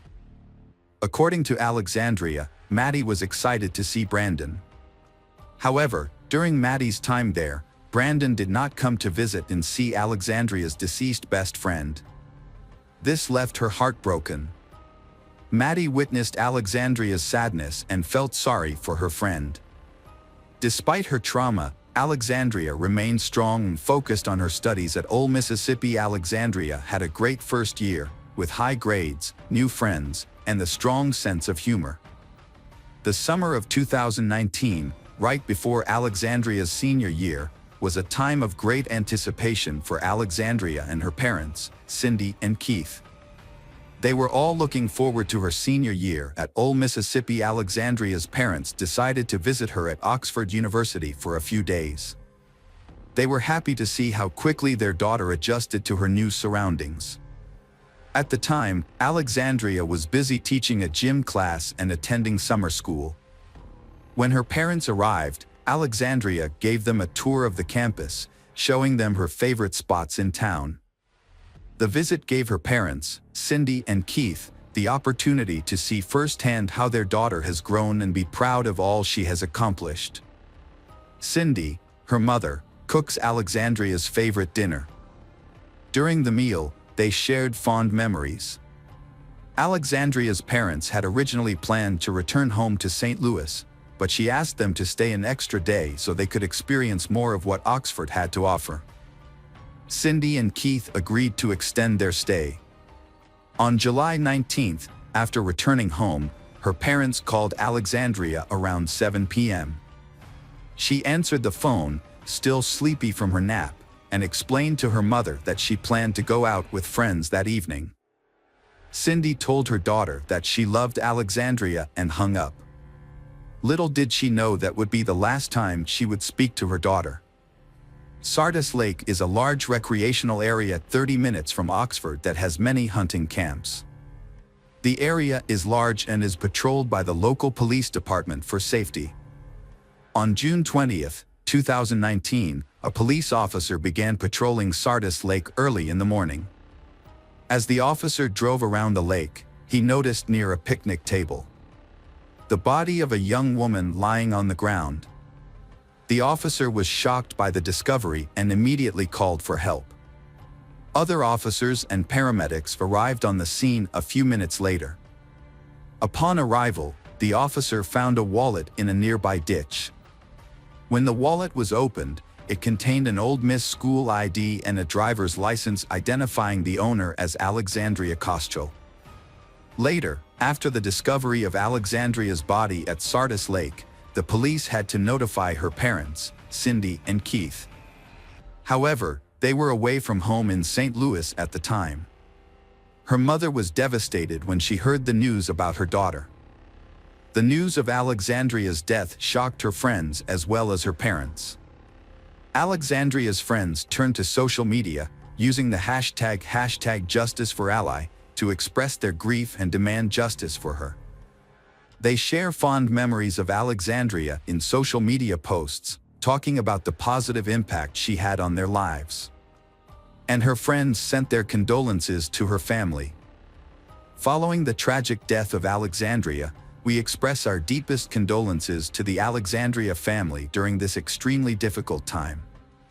At the crime scene near Sardis Lake, police found White Claw water bottles and .40 caliber shell casings on the ground. A ballistics expert was called in to analyze the scene and piece together the events surrounding Alexandria's murder. The expert determined that the killer was initially sitting across from Alexandria on a picnic bench when they fired the first shots. However, after the first shot, the killer stood up and began walking around the table toward Alexandria, firing multiple shots as they approached. One bullet missed Alexandria and struck the wooden picnic table. While searching for evidence, police searched Alexandria's apartment but did not find her phone. However, they discovered that Alexandria's Apple Watch had some unexpected syncs with her text messages the night before she was killed. When they examined the messages, they discovered that Alexandria had been having lengthy conversations with Brandon Thade. The messages revealed that Alexandria and Brandon had planned to meet before she was killed. Police investigating Alexandria's murder contacted Brandon on Sunday morning to ask to meet at the police station. However, Brandon declined the invitation that day but agreed to meet the next day at 8:30 a.m. Monday. On Monday, Brandon failed to show up at the police station as scheduled, prompting police to trace his cell phone. Cell phone data showed that Brandon was traveling south on Interstate 55 toward Memphis, leading police to suspect that he was trying to flee. As a result, they issued an arrest warrant and alert for his vehicle, which was easily identifiable due to its unique license plate. 2 hours after the warrant was issued for Brandon, the Memphis Fugitive Task Force located his vehicle at a gas station. Brandon was found sitting in his vehicle at a gas pump, where task force agents arrested him and notified Mississippi police. When police searched Brandon's vehicle, they discovered a .40 caliber handgun. Brandon's clothing was also found to be covered in blood after he exited the vehicle. After his arrest and return to Mississippi, police began tracking Brandon in the days leading up to the Alexandria murders. On Saturday, July 20th, Brandon visited friends and went bowling. The next day, Brandon visited another friend, bringing a 6-pack of beer and the same .40 caliber handgun found in his vehicle. The friend reported that they talked for a while, but when the friend woke up on Monday, Brandon was no longer there. Brandon's background check did not reveal any history of violence or altercations. Interviews with friends and family members of both Brandon and Alexandria provided detailed information about the couple's history. They met at a local bar in Oxford during their freshman year and initially began dating. However, their relationship declined during their sophomore year. Notably, Alexandria's loved ones noticed a change in her demeanor, as she seemed to be more invested in the relationship than Brandon. This imbalance led to tension between the two. Brandon eventually blocked Alexandria from contacting him because she frequently went out at night, drank, and then called him. A year after their breakup, Brandon and Alexandria got back together the summer before Alexandria's senior year. They decided to rekindle their relationship. However, the reunion did not last long. Brandon was eventually charged with Alexandria's murder, specifically premeditated murder, which carries the death penalty. When news of Brandon's arrest spread, it caused widespread shock and attracted intense media attention in Oxford. The community was caught up in speculation and rumors as people shared their theories about the case. Reporters descended on the town, seeking interviews with people close to Alexandria and Brandon.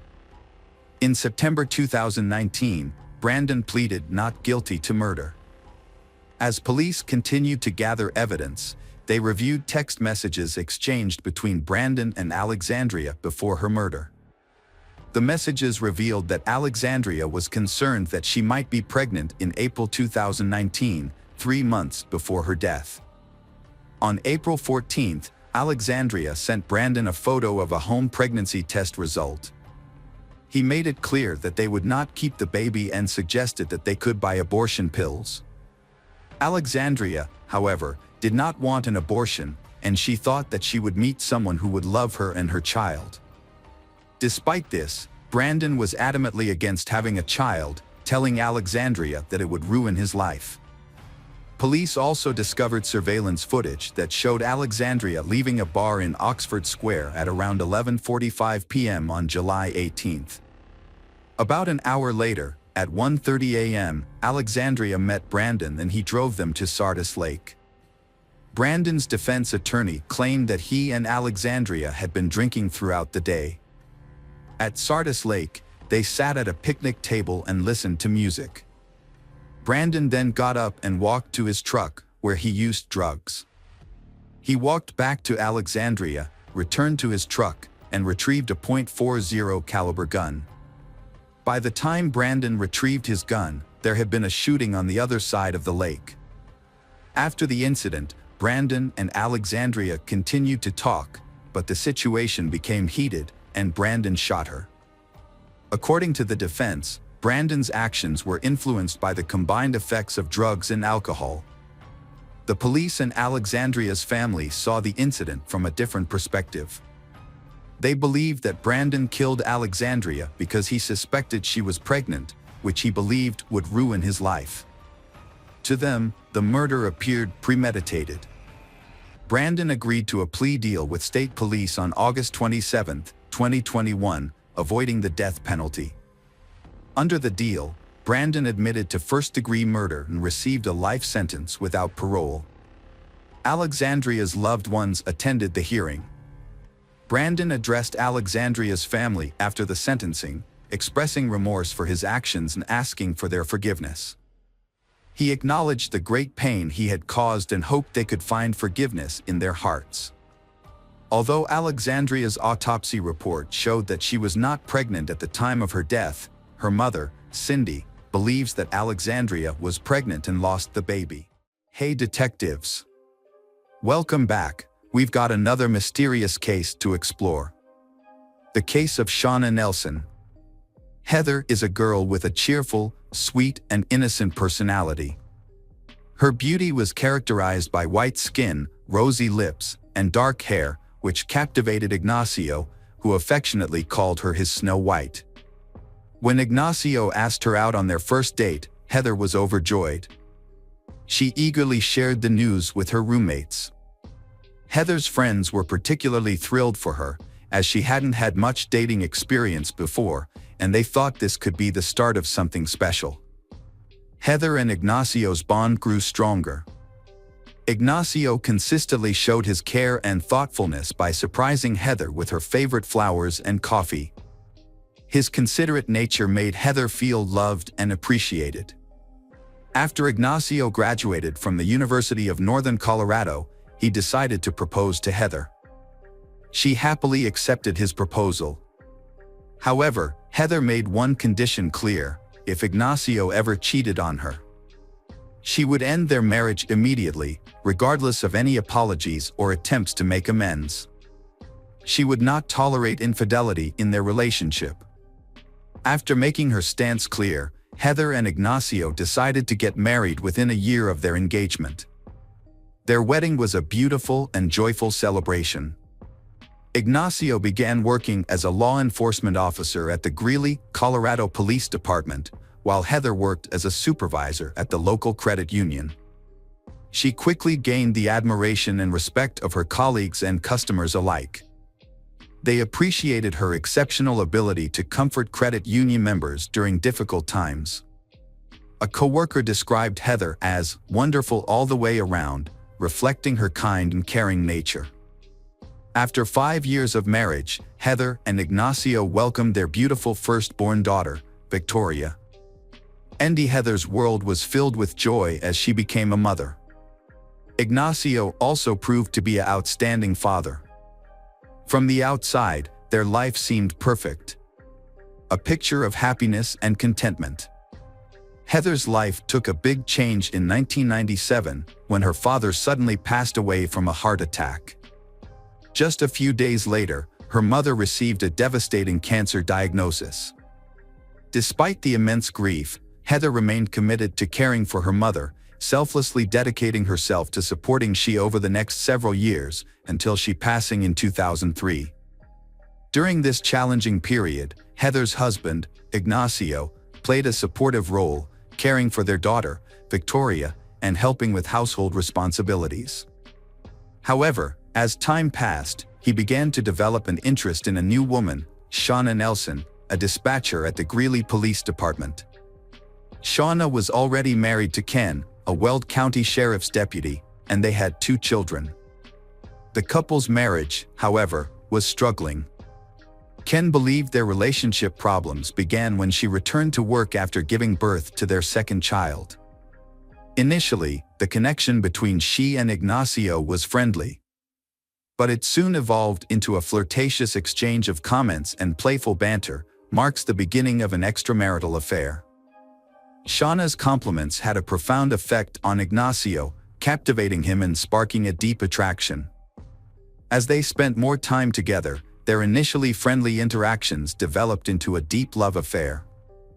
Ignacio's feelings for Shauna continued to intensify, transforming from casual flirting to a passionate and intimate bond.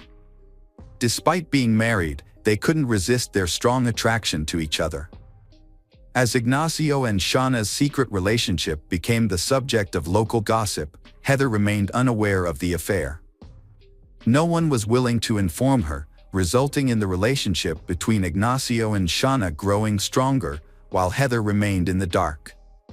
Shauna soon discovered she was pregnant and she shared the news with Ignacio, but his reaction surprised her.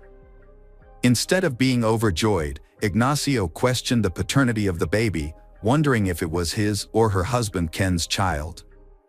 Shauna told Ignacio that her husband had a vasectomy after their second child, so Ken cannot be the father of the child she is carrying in her belly. However, Ignacio, knowing that his wife Heather would be furious if she found out about Shauna's pregnancy, Ignacio became anxious. He didn't want the baby, and he desperately looked for a way out. Shauna agreed with Ignacio's plan, and he convinced her to have an abortion. He then drove her to the clinic for the procedure. Years passed, and Heather remained unaware of her husband's affair with Shauna. However, Shauna grew impatient and eventually decided to confront Heather. One day, Shauna and her friend Michelle Moore followed Heather to the grocery store, keeping a safe distance as they observed her. Heather, still unaware of their emergence, talked to a friend on the phone. Shauna eventually approached Heather and started yelling insults and accusations at her. Heather was deeply shaken after a disturbing encounter with Shauna at the grocery store. She recognized Shauna as her husband Ignacio's co-worker from the police department, whom she had met at several work Christmas parties. Heather asked Ignacio why Shauna, who had always been friendly to her, would suddenly lash out with hurtful words. Ignacio explained that Shauna had developed a crush on him, but assured Heather that she had nothing to worry about. Ignacio stepped in to address the issue, telling Shauna to leave Heather alone. He spoke to Shauna directly, but she became angry with him. However, Ignacio's intervention failed to stop Shauna's harassment, as she continued to bother Heather. Shauna once arrived unexpectedly at Heather and Ignacio's home, demanding to see Ignacio. Heather attempts to brush off the suspicion of an improper relationship between her husband and Shauna, his co-worker, but she can't shake the feeling that something is wrong. Unbeknownst to Heather, Shauna had confided in a colleague at the county dispatch center about her affair with Ignacio. Shauna claims to be deeply in love with Ignacio, saying she felt more strongly for him than for anyone else she had ever met. However, she also expressed her frustration that Heather stood in the way of their relationship. Shauna revealed to her supervisor that she would often visit the shooting range to manage her frustrations. While target shooting, Shauna would imagine that the targets were Heather. Meanwhile, Shauna's husband, Ken, remained unaware that his wife had been having an affair with Ignacio for years, until he discovered a diary detailing her relationship. Despite this, Ken chose to stay in the marriage for the sake of their children, rather than leaving Shauna after learning of her infidelity.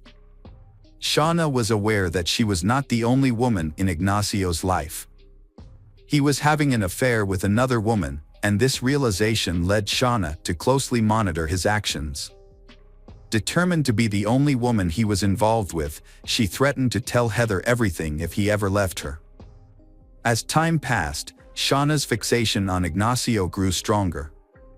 In an attempt to cement her place in his life, Shauna got a tattoo of his family name on her leg in July 2005. Her obsession, however, soon turned into an unhealthy fixation that led to her stalking him.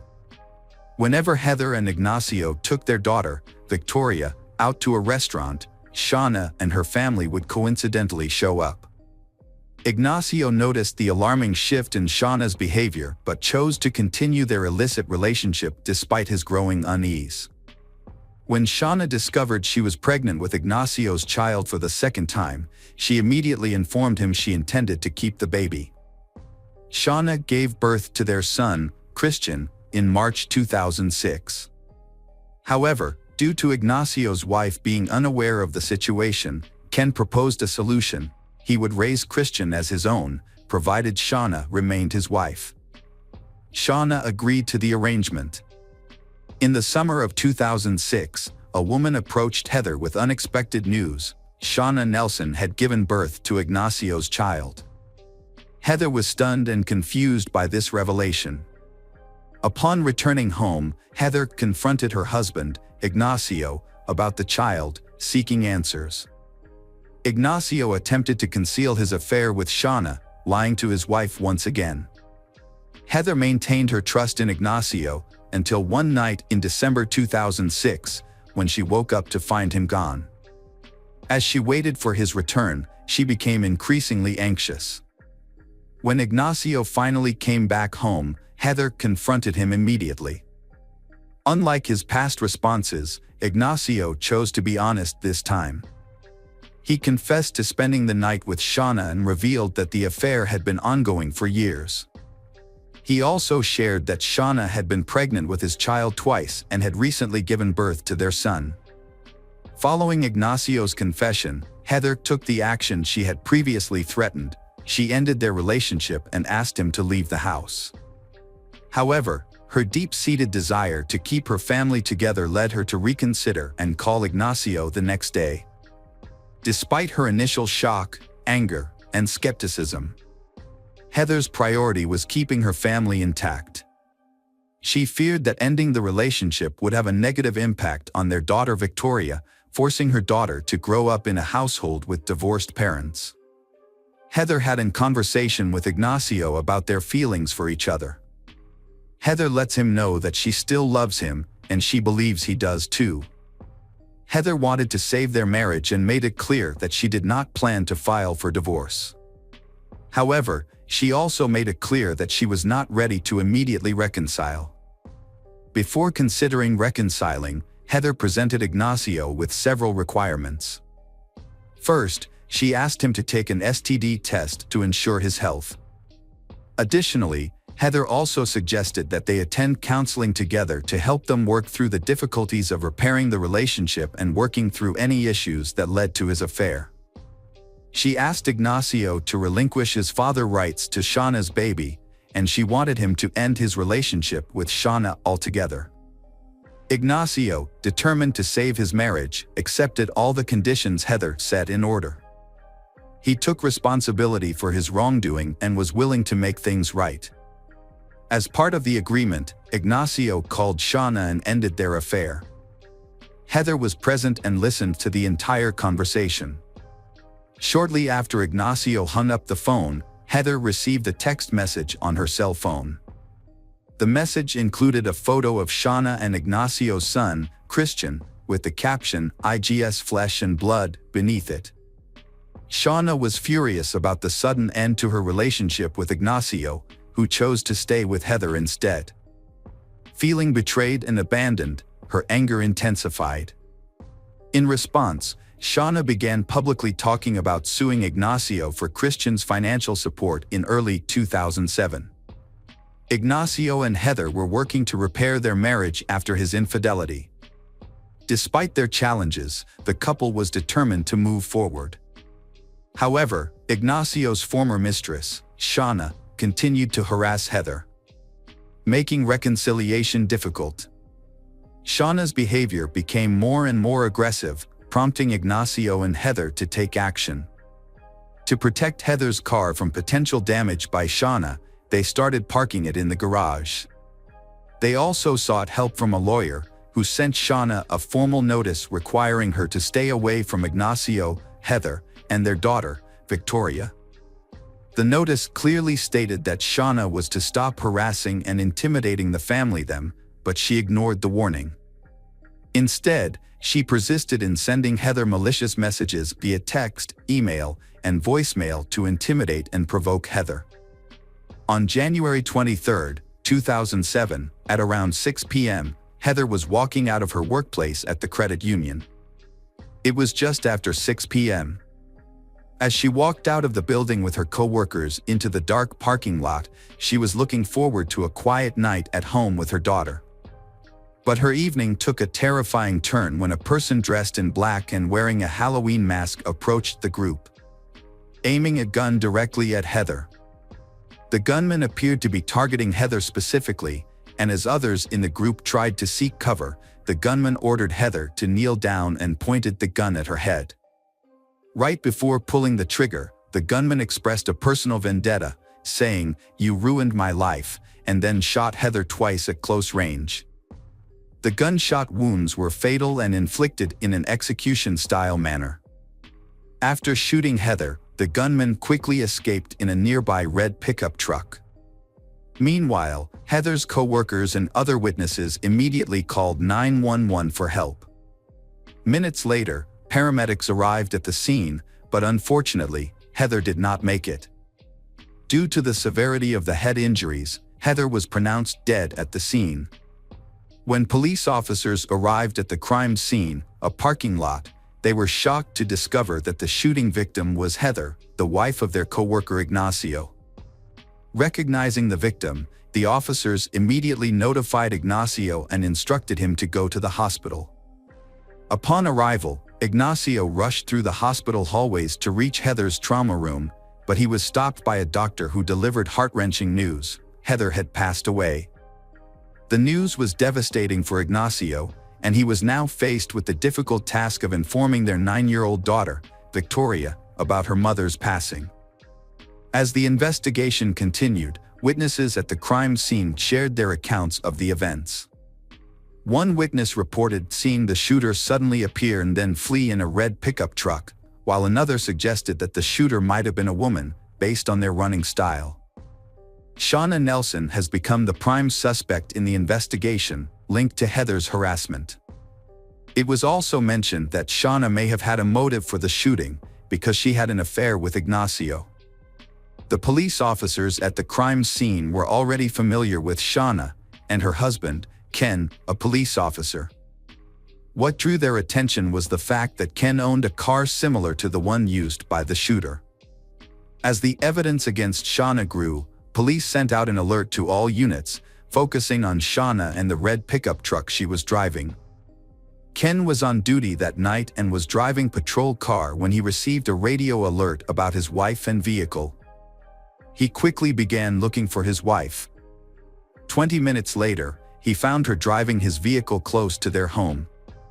She explained that she had been out running errands, but he became suspicious when he noticed that she wasn't wearing shoes, which seemed unusual considering it was January in Colorado. It will be very cold. What further raised Ken's suspicions was that Shauna was wearing his clothing, including his socks, underwear, and pants. After stopping Shauna, he called for assistance and the police soon arrived to take her into custody.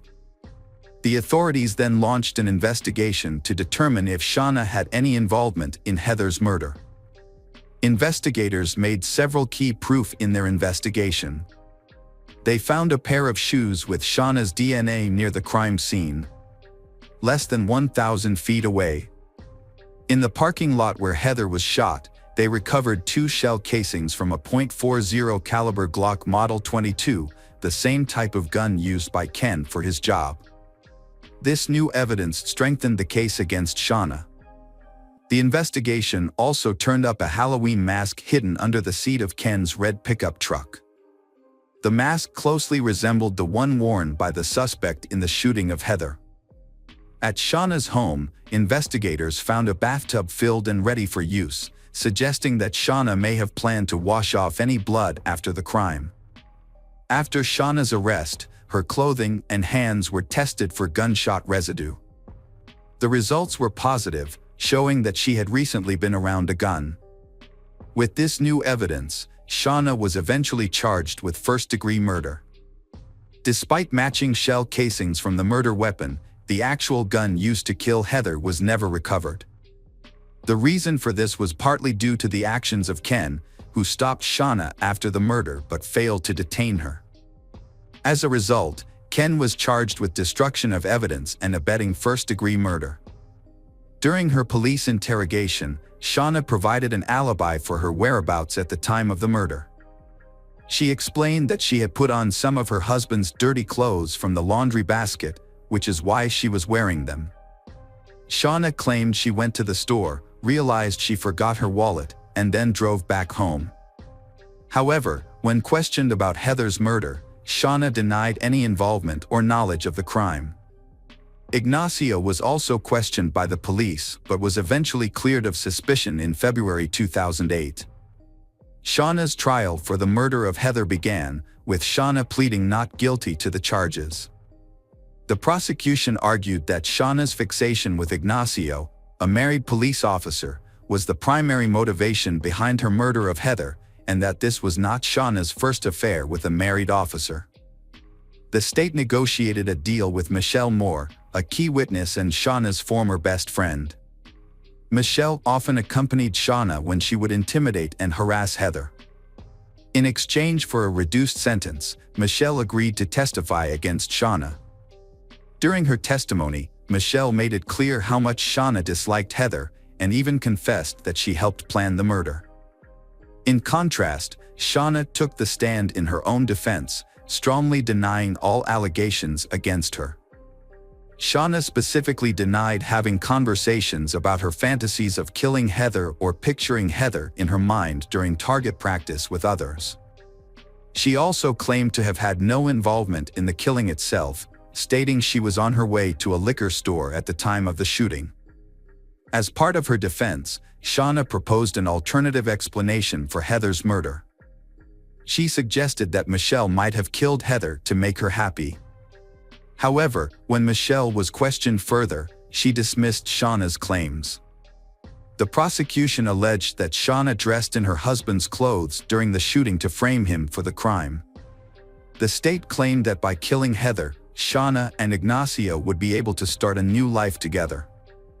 After 5 hours of deliberation, the jury found Shauna guilty of first-degree murder.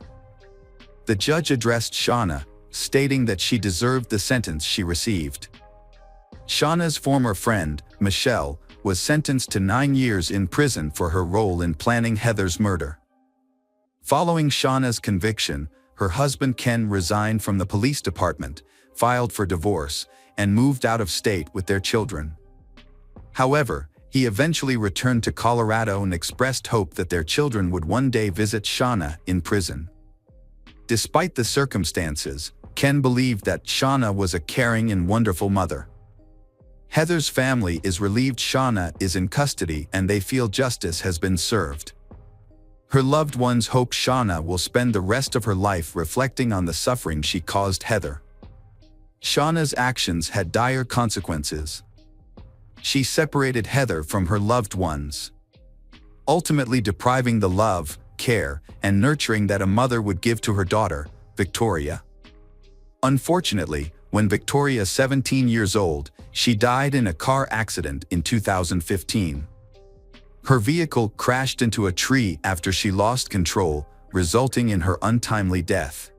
Hi everyone, thanks for returning. Let's unravel another perplexing mystery. The case of Heidi Firkus.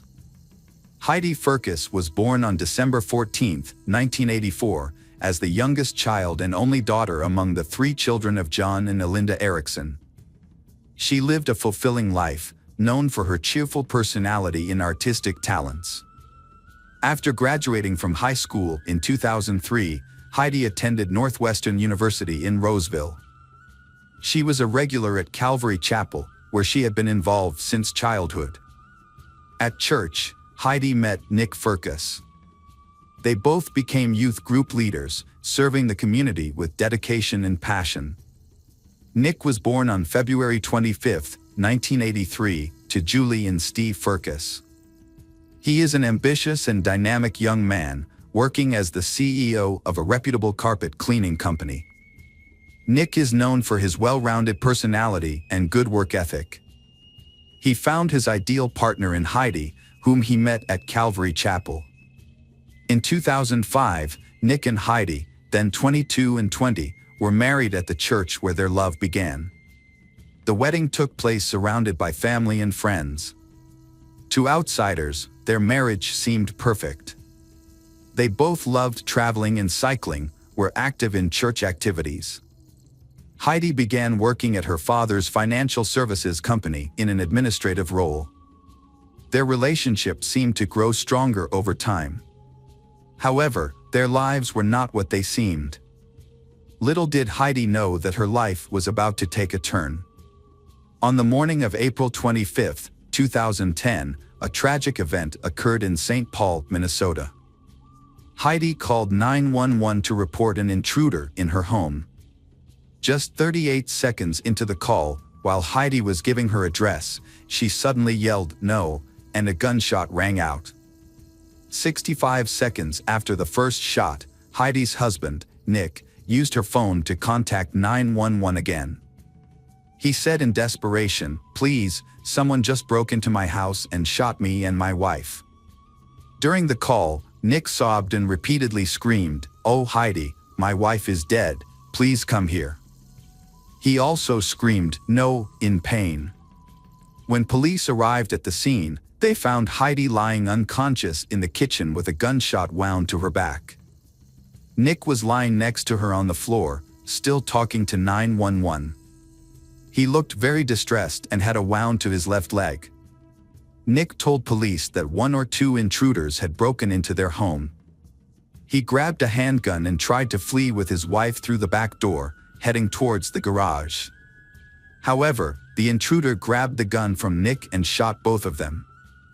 Meanwhile, Nick was taken to the emergency room for treatment. There, police questioned him about why he and Heidi left their bedroom, which was supposedly safer, to face potential danger. Nick explained that they were just trying to escape the house through the back door. After being treated for his injuries, Nick was released from the hospital after only 3 hours. Nick was called back to the police station for further questioning about the incident. He recounted in detail what happened. Nick said he remembered that he and Heidi watched a movie and drank alcohol together that night. They went to bed around midnight. Nick said he woke up the next morning, between 6:10 and 6:15, to the sound of the screen door opening and someone trying to unlock the front door. Investigators asked Nick about the door being locked. Nick admitted that he and Heidi usually locked it, but he thought he had forgotten to do so on the night of the incident. Upon hearing the strange noise, Nick said he retrieved the handgun from the upstairs closet. He explained that he had brought it up from the basement a month earlier because it had begun to rust. Initially, the gun was unloaded, but he loaded it when he heard the noise. He then woke Heidi and asked her to call 911. He instructed her to leave the house and go to the garage, where they had parked their car, as part of a safety plan they had agreed upon in case of danger. Although right-handed, Nick held the handgun in his left. He followed behind Heidi, protecting her as they moved towards the garage. Nick said that he and Heidi stopped at the front door to get her purse. Suddenly, the door opened and a man rushed in. The intruder was dark-skinned, about 6 feet 1 inch tall, weighing between 200 and 220 pounds, and wearing a dark-colored hooded sweatshirt with the hood pulled tightly around his face. Nick said the intruder grabbed his handgun. They struggled, and during the scuffle, the gun went off. Nick explained, "My finger accidentally touched the trigger. Heidi was running away, so I may have hit her in the back." Nick recounted the incident that the first shot hit Heidi, causing her to fall immediately. He and the intruder continued to wrestle for the gun. During the struggle, the gun went off again, hitting Nick in the upper thigh. He fell to the ground from his wound. At that point, the intruder escaped through the front door. Nick told investigators that Heidi became unconscious after being shot, and he later lost consciousness due to his wound. Nick told the police that their home was going to be foreclosed on the following day. They planned to inform family and friends of the situation that same day. Nick explained that, due to falling behind on their mortgage payments, their home had been repossessed and sold. Although they had to leave, they hadn't told anyone about it. Their plan was to pack up on Sunday and leave some items in the garage for pickup later on Monday morning. They planned to find temporary accommodation, but life took a different turn. Brendan O'Connor, a neighbor who was cat-sitting at a nearby home, reported to police that he heard an argument followed by gunshots. He also heard someone shouting for help, "You shot her. You shot me. Please, please don't." Although no one saw the intruder flee, Nick provided police with a sketch of the suspect a few weeks later, which was released to the public. Police described the suspect as an unidentified man, 6 feet 1 inch tall, weighing 200 to 220 pounds, and wearing a dark-colored hoodie. About 3 weeks after the murder, the police showed Nick an artist's sketch of the suspect based on his original description. In this updated report, Nick further described the suspect as African American, estimated to be between the ages of 40 and 60. Based on this information, the initial investigation focused on finding the unidentified African American intruder. Police searched the surrounding area extensively, hoping to find evidence or witnesses to corroborate Nick's account. However, the investigation into Heidi's death did not result in any arrests or charges. As a result, the case remained unsolved for many years. More than a decade later, Heidi's murder remains unsolved. Nick appears to have moved on with his life, marrying Rachael and starting a family. However, when financial troubles resurface, Rachael begins to suspect that her husband has hidden secrets. Nick's reluctance to discuss his finances makes Rachael even more curious. She begins to dig deeper and discovers irregularities in Nick's past. These discoveries make Rachael question everything she knows about her husband, including his possible involvement in Heidi's death. Rachael is unaware of the couple's financial troubles, similar to Heidi and Nick's situation years ago. Concerned, Rachael contacts the authorities, bringing attention to the case. Investigators then focus on Rachael Furcus, Nick's second wife since 2012. While speaking to the authorities, Rachael reveals that she divorced Nick in 2019 due to his worsening financial problems. She also recorded an argument with Nick about his affair before their divorce. "He definitely did the same thing he did with Heidi," Rachael told investigators. "I saw a letter warning us that we hadn't paid our property taxes and were at risk of being evicted in 2020 if we didn't pay." When Rachael reported her suspicions to the police, the Heidi murder case was reopened. Sergeant Nicole Sipes of the St. Paul Police Department was assigned to the case. She listened carefully to Rachael's concerns and began reviewing all the evidence. Determined to find the truth, Sergeant Nicole took a bold step. She asked the FBI to help analyze the 911 call recordings. She hoped this would lead to new clues that would shed light on what happened the night of Heidi's murder. After a thorough examination of the recordings, the FBI found no evidence of a third party being involved. This was surprising because it contradicted Heidi's husband's previous statement to the police. Sergeant Nicole and her team were puzzled by this new information.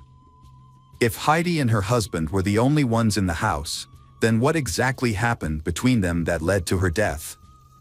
The absence of a third person further raised suspicions about the husband's involvement in the murder. The investigation continued to intensify in order to find the truth. New discoveries by the FBI opened up new lines of inquiry. Sergeant Nicole was more determined than ever to bring justice to Heidi and provide answers to her grieving family.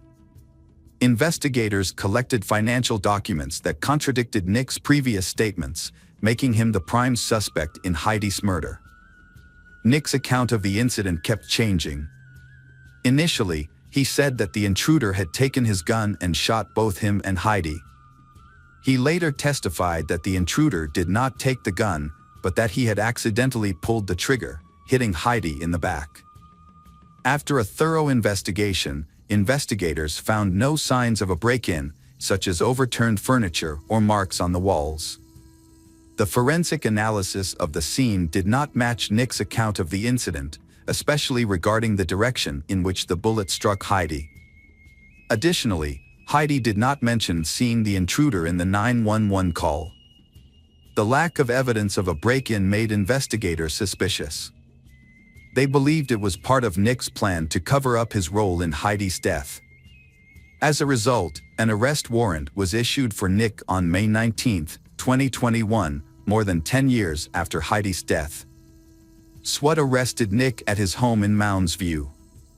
The arrest was the result of Rachael's suspicions and the investigative efforts of Sergeant Nicole Sipes. Many were surprised because the case was thought to be dead. As the trial progresses, the details of the case will be revealed, and the truth about that fateful night will gradually come to light. The big question on everyone's mind is whether Nick was responsible for Heidi's death. After Nick was arrested, Heidi's family said, "We are incredibly grateful to everyone who has worked tirelessly to bring this case to this stage. We also thank everyone who has prayed for and supported us over the years. We hope that these charges will help to clarify the truth and bring justice to Heidi. While we cannot bring Heidi back, we believe she would have wanted us to find the truth. God is glorified by the truth. Heidi's life and memory are further honored by the truth being revealed." The family expressed relief, gratitude, and determination to find the truth. They thanked those who persisted and the community's support, hoping Nick's charges will bring justice. When the case went to trial, Nick maintained his innocence. His family, especially his father, also believed in Nick's innocence. They believed that Nick's deep love for Heidi could not have led him to commit murder. However, the jury had a different view. After 10 hours of deliberating the evidence, on February 10, 2023, they reached a surprising verdict. Nick was convicted of brutal murder. This decision left everyone who knew Heidi stunned and in disbelief, especially since Nick was the person Heidi trusted the most. During the trial, the prosecution detailed the defendant Nick's difficult financial situation. They argued that Nick had kept his financial problems from Heidi and, fearing embarrassment, decided to kill her. The prosecution also questioned Nick's story about the home invasion, arguing that it could have been a cover-up for the crime. Compelling evidence was presented that there were no signs of forced entry into the home, there were many inconsistencies in Nick's testimony, and no DNA or physical evidence of an intruder was found. These factors reinforced the prosecution's argument that Nick was the perpetrator, not an intruder as he claimed. The lack of evidence cast serious doubt on the veracity of Nick's story. At the trial, the prosecutor accused Nick of not wanting to face the truth about his deceitful behavior, leading him to take the extreme step of killing Heidi to protect his reputation. Defense attorney, in contrast, argued that the transition from financial hardship to murder was unreasonable. He also argued that the idea of killing his wife to save his reputation was absurd and had no psychological basis. After a thorough trial and careful consideration of the evidence, the jury unanimously found Nick Ferris guilty of first-degree murder. On April 13, 2023, the judge handed down the harshest sentence possible. Nick would serve life in prison without the possibility of parole. Despite his guilty verdict, Nick Ferris maintained that he had nothing to do with the death of his wife, Heidi. He maintained his innocence, even after his conviction. Currently, Nick is serving a life sentence at the Minnesota Correctional Facility in St. Cloud, Minnesota. However, the motive for the murder remains unclear, leaving us to wonder what drove Nick to commit this regrettable act. However, the investigation revealed that in June 2009, Nick received a foreclosure notice on his home. The house was then auctioned off at a sheriff's auction that same month. About 10 months before Heidi's murder, the eviction process began in February 2010, and a hearing was scheduled for March 8, 2010, which Nick attended alone. The original closing date was April 9, 2010.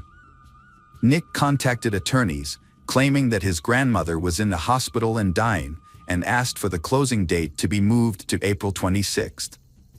When investigators looked into the matter, they found no evidence that Nick's grandmother was actually in the hospital or had died in 2010. When they asked if Heidi knew about all of this, Nick claimed that Heidi was fully aware of their financial difficulties. He added that they had planned together to leave the foreclosed house and start a new life elsewhere. But the truth is that Nick killed his wife to hide his financial troubles from her. He was too ashamed to admit that he owed $118,000 in credit card debt and was 22 months behind on his mortgage. Although justice has been served, the pain and loss of Heidi's loved ones will remain. No punishment can undo the harm done or bring back the beautiful life she lost so cruelly. Hello again, true crime fans. We've got another mysterious case to explore. The case of Chris Coleman. Chris Coleman was born March 20th, 1977. He is a former military. Chris Coleman met his future wife Sherry while he was serving in the Marine Corps, and she was in the United States Air Force. For Sherry, it was love at first sight. She immediately knew Chris was the man she wanted to spend the rest of her life with. Just a few months later, Sherry became pregnant with their first child, Garrett. Both devout Christians, Chris and Sherry decided to get married before Garrett was born. Chris called his father, Ronald Coleman, to tell him about the marriage and the upcoming baby. Although surprised, Ronald was delighted to learn that Sherry was pregnant. After Garrett was born, Chris and Sherry quickly had a second son, Gavin. Gavin had an energetic personality, while Garrett was calmer, like his father Chris. Both boys were happy and well-behaved. Sherry loved her sons dearly and was protective of them.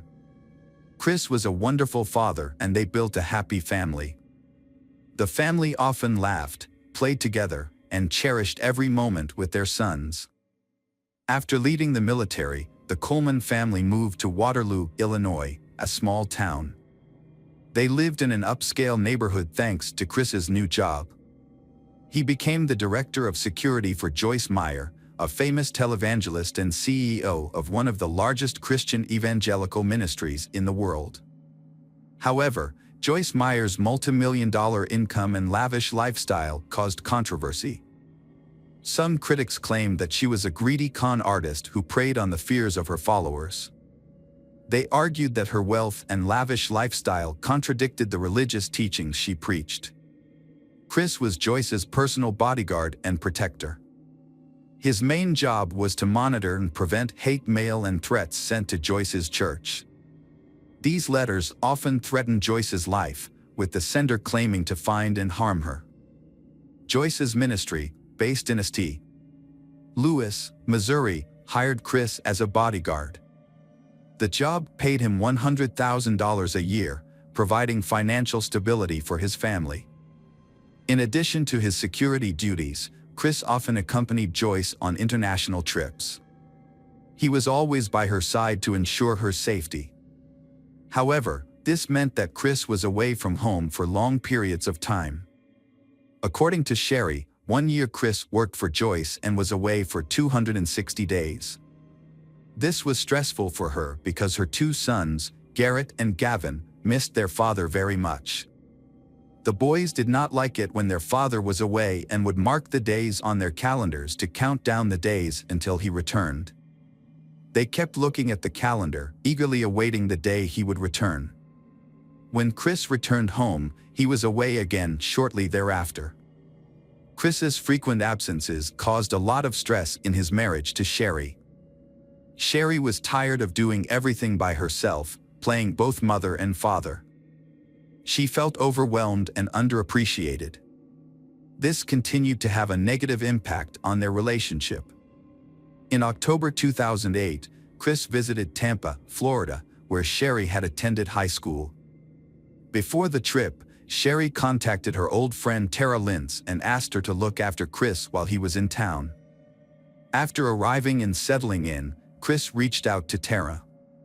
They decided to meet up, and Tara enthusiastically showed Chris around Tampa. At around 11 p.m. on November 14, 2008, Chris received a disturbing email. The email was sent from destroychris@gmail.com, and the subject and content were alarming. The letter demanded that Chris stop working for Joyce Meyer, or he and his family would be killed. In the following days, several similar threatening emails were sent from the same address, repeating the threat and giving specific times when his family would be attacked. Notably, the sender of these emails seemed to know Chris's schedule, even his travel plans abroad. Chris informed Sherry of the threatening emails he had received and reported them to the local police the following Monday. He explained that he was often away from home due to his work with Joyce Meyer. The police offered to patrol the area while Chris was away. Despite the increased police patrols, Sherry remained concerned about her family's safety. She invited a friend to stay with her while Chris was away because she felt unsafe being home alone. Sherry emphasized that she was serious about protecting her family and would do whatever it took. To prove her seriousness, Sherry revealed to her friend that she had a gun. She even gave instructions on how to use the gun in case someone broke into the house while she was away. 2 months after the Coleman family began receiving the death threats, a mysterious letter appeared in their mailbox. The letter was delivered directly to them, with no identifying mark on the sender. The message was written in bold letters. The letter contains that, "Renounce your God in public, or there will be no more chances. Time is running out for you and your family." The threat was serious and clear. It showed that if the Coleman family did not comply, they would face dangerous consequences.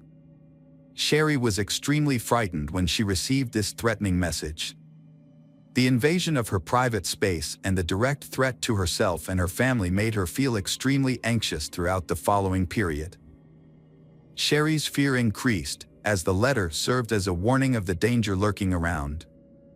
After receiving the death threat, Chris and Sherry Coleman decided to increase security measures to protect their family. In an effort to protect their family, Chris installed security cameras around the house. These cameras recorded continuously and streamed live to a monitor in the basement office. The footage was stored on a digital recorder, creating a permanent record. Chris hoped that this system would help him identify the person threatening his family. After Chris installed security cameras outside the house, the threats against the Coleman family stopped. Life for Chris, Sherry, Garrett, and Gavin gradually returned to normal. By April 2009, things had improved dramatically. Sherry told everyone that she felt her marriage was better and was determined to keep it that way. She expressed relief that the death threats had stopped and that she was happy with her life. Her hopes were quickly dashed when a new letter arrived at the Coleman home. This time, the content of the letter was more serious, warning that the worst was about to happen to her. Sherry's husband, Chris, was concerned about the contents of the letter. He decided to check the security camera footage from the night before. To his surprise, he spotted a suspicious figure in the footage, but could not identify the person. This new incident once again raised Sherry's fears and concerns about the safety of her and her children. She lived in constant fear of what might happen. The sense of security she had felt when the threats had subsided was gone. Now, Sherry felt as if her worst nightmare was about to come true. Local police stepped up their efforts to protect the Coleman family from the increasingly serious threats. Justin Barlow, a detective sergeant with the nearby Columbia City Police Department and a neighbor of the Coleman family, took a special interest in the case. Detective Justin took the initiative to call Chris Coleman. During the call, Justin said he had noticed that Chris was often away from home for work.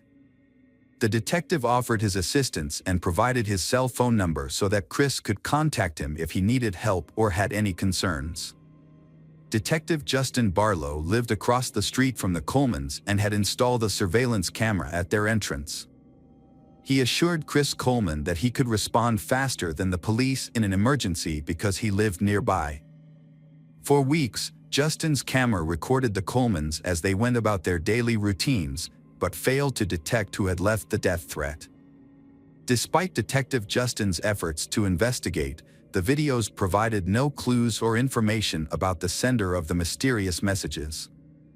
On the morning of May 5, 2009, Chris arrived at the gym at 5:45.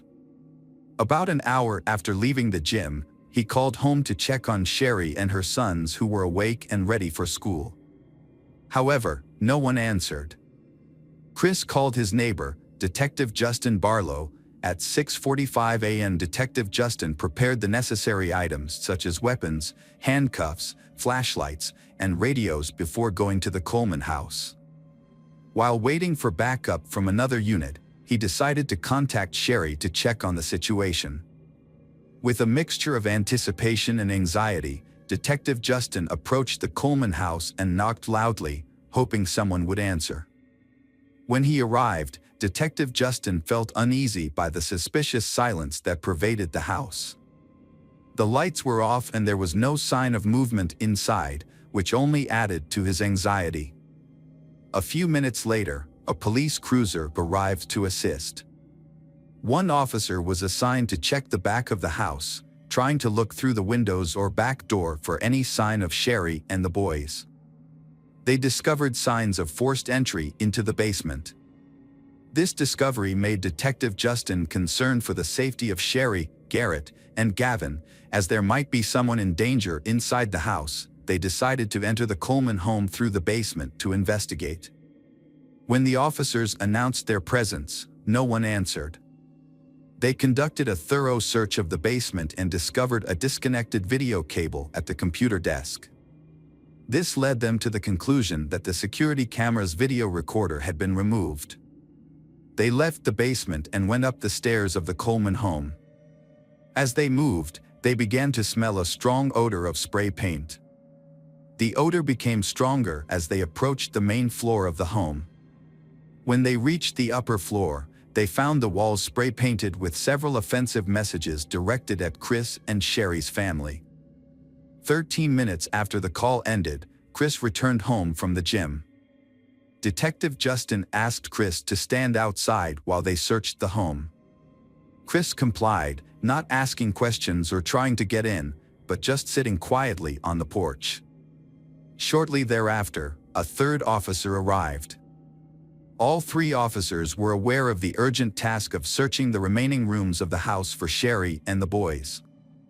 Upon reaching the second floor of the Coleman home, Detective Justin entered the bedroom of Garrett, the eldest son in the family. Initially, Garrett appeared to be sleeping. However, after a closer examination, the detective discovered that Garrett was dead. His body showed no signs of life and was cold. There were strangulation marks on Garrett's neck, indicating that he had been murdered. The detective was shocked to find Garrett's lifeless body. In the next room, another officer checked Gavin and was horrified to find that the boy was also dead. Both brothers had signs of strangulation. The killer also left an obscene message painted on the bed sheets, adding to the horror of the scene. Meanwhile, an officer entered the master bedroom and witnessed a horrifying scene. Sherry was lying motionless on the bed, dead like her sons. Her hair obscured her face. The police determined that Sherry had been murdered. When they examined the room, they found numerous bruises on Sherry's body. These injuries indicated that she had fought back, defended herself, and tried to protect her sons before she was killed. Detective Justin and the officers had just discovered the bodies of Sherry, Garrett, and Gavin. At that time, Chris was waiting outside, hoping to hear news about his family. Detective Justin was forced to inform Chris of the heartbreaking news that his entire family had been murdered. Hearing the news, Chris was completely devastated and extremely distressed by this unbearable news. Detective Justin took Chris aside to give him some privacy to process the information he had just received. As the situation took in, Chris had a very strong reaction. He felt nauseous and his body felt like it was collapsing. Chris curled up into a ball, unable to control his emotions. He was completely overwhelmed by the shock and could not believe that his family had been kidnapped in such a brutal way. In a moment of desperation, Chris tried his best to contact his father, Ronald. He called and informed him that something had happened to Sherry and the boys. As soon as he received the news, Ronald realized that Chris was in a state of shock. He could not believe that such a tragedy had happened to his family. News of the gruesome murders involving Sherry, Garrett, and Gavin quickly spread throughout the Waterloo, Illinois community where the Coleman family lived. When the neighbors woke up to hear the terrible news, they were all devastated and confused. The Coleman family was once considered a model American family, with two sons, Garrett and Gavin, who were cute and loved by everyone. A neighbor shared that everyone wished their children were like Garrett and Gavin because they were always polite and kind-hearted. Sherry's family could not accept the brutality of this murder. After discovering his wife and 2 sons murdered, Chris was taken to a nearby police station for questioning. Justin asked Chris to explain the case. Chris expressed deep remorse for leaving Sherry and the children home alone while he went to exercise. During an interview with Justin, Chris claimed that he did not know who might have killed his family. However, the detective noticed some suspicious points in Chris's behavior. Most notably, Chris did not ask about how his wife and sons were murdered. This lack of interest struck the detective as odd, especially given the severity of the case. It suggested that Chris may not really want to know the details of his family's deaths. During the interview, Justin noticed that Chris tried to hide the scratches on his arms. Despite the warmth of the room, Chris asked for a blanket to cover the wound. This alarmed Justin, as he knew that Chris's wife, Sherry, had put up a fight before she was murdered. When the detective asked about the source of the scratches, Chris explained that he had gotten the scratches while installing a satellite dish the day before. During his interview with detectives at the police station, Chris adamantly denied having an affair. However, he did admit to having a close friend, Tara Lintz, a Florida cocktail bartender and high school classmate of his wife's. Chris admitted that his wife would not approve of them talking to each other. However, he insisted that he had no intention of leaving his wife for Tara and said he would never betray his family like that. The investigation took a turn when a detective contacted Tara in Florida. Tara revealed that she and Chris were not just friends, but had been having an extramarital affair since November 2008. She provided police with her cell phone and laptop, which contained evidence such as emails, intimate photos, and videos that she and Chris exchanged during the relationship. When confronted with this information, Chris admitted that he saw Tara more often than he had initially told detectives. A detailed investigation revealed that Chris and Tara had a secret plan to meet at places where Chris worked for Joyce Meyer. They often chose exotic locations such as Hawaii to have private time away from their families. Chris argued that his relationship with Tara was not an affair, as he believed that an affair required a deeper commitment. However, detectives found important information on Tara's phone and computer. She had a calendar with her wedding date and planned vacations, suggesting that she believed Chris would leave his family for her. This evidence made detectives skeptical of Chris's testimony, as it contradicted his claim that their relationship was not serious. Chris's father, Ronald, was shocked to learn that his son was having an affair with Tara. However, he insisted that the relationship had nothing to do with the murder of Chris's wife and son. Ronald described Chris as a gentle, quiet person with no violent tendencies. He believed his son could not have committed such a serious crime. Although detectives believed that Chris' relationship with Tara could have been a motive for the murder, the initial investigation did not find enough evidence to charge him. As a result, after 6 hours of questioning, Chris was allowed to leave the police station without being charged. Tara was linked to the murders of Sherry, Garrett and Gavin Coleman, but was later ruled out as a suspect when police confirmed that she was in Florida at the time of the family's murder on May 5, 2009. The case led to the largest investigation in Illinois history. A task force of 25 detectives was established, working 20 hours a day for 15 days with the assistance of specialists. The main focus of the investigation was to trace the source of the threatening emails sent to Chris Coleman. Police scrutinized every threatening email Joyce Meyer Ministries had received over the past year, investigating across the country. All of the people who sent emails to the Joyce Meyer Ministry were tracked down and questioned, but none of them were linked to Coleman's murder. A team of computer experts was called in to investigate the Sherry, Garrett, and Gavin murders. Detectives sought their help in the hopes of finding digital evidence of the crimes.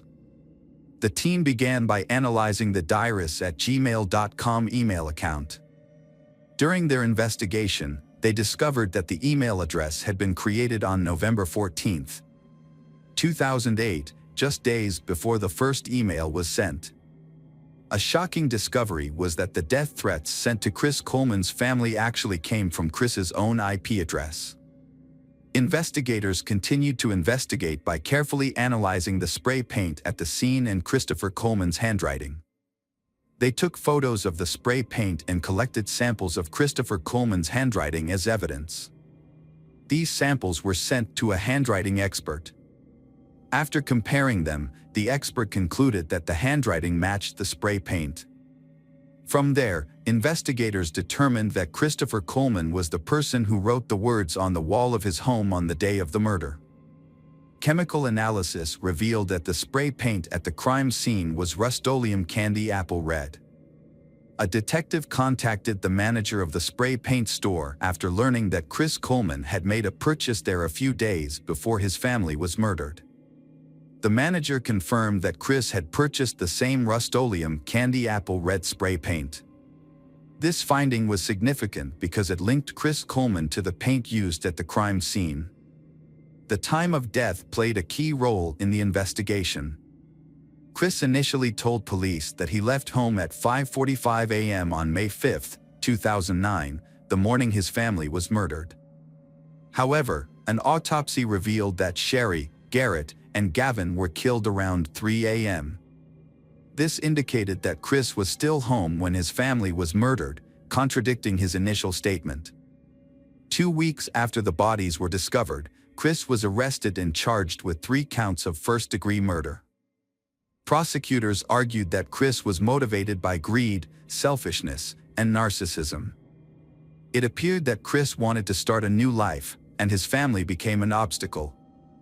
In April 2011, Chris was put on trial for the murders of his wife Sherry and sons Garrett and Gavin. Prosecutors told the jury that Chris killed his family because he wanted to be with his lover, Tara Lintz. However, he could not divorce Sherry because he feared losing his high-paying job at Joyce Meyer Ministries, an organization that did not accept divorces.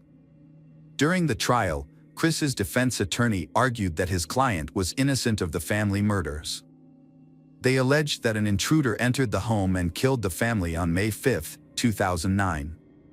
However, 2 years after the murders of Sherry, Garrett, and Gavin, Chris was convicted of murder. The judge sentenced Chris to life in prison without parole, rather than the death penalty. This decision was made because the state of Illinois had abolished the death penalty, which was expected to take effect just months after the case.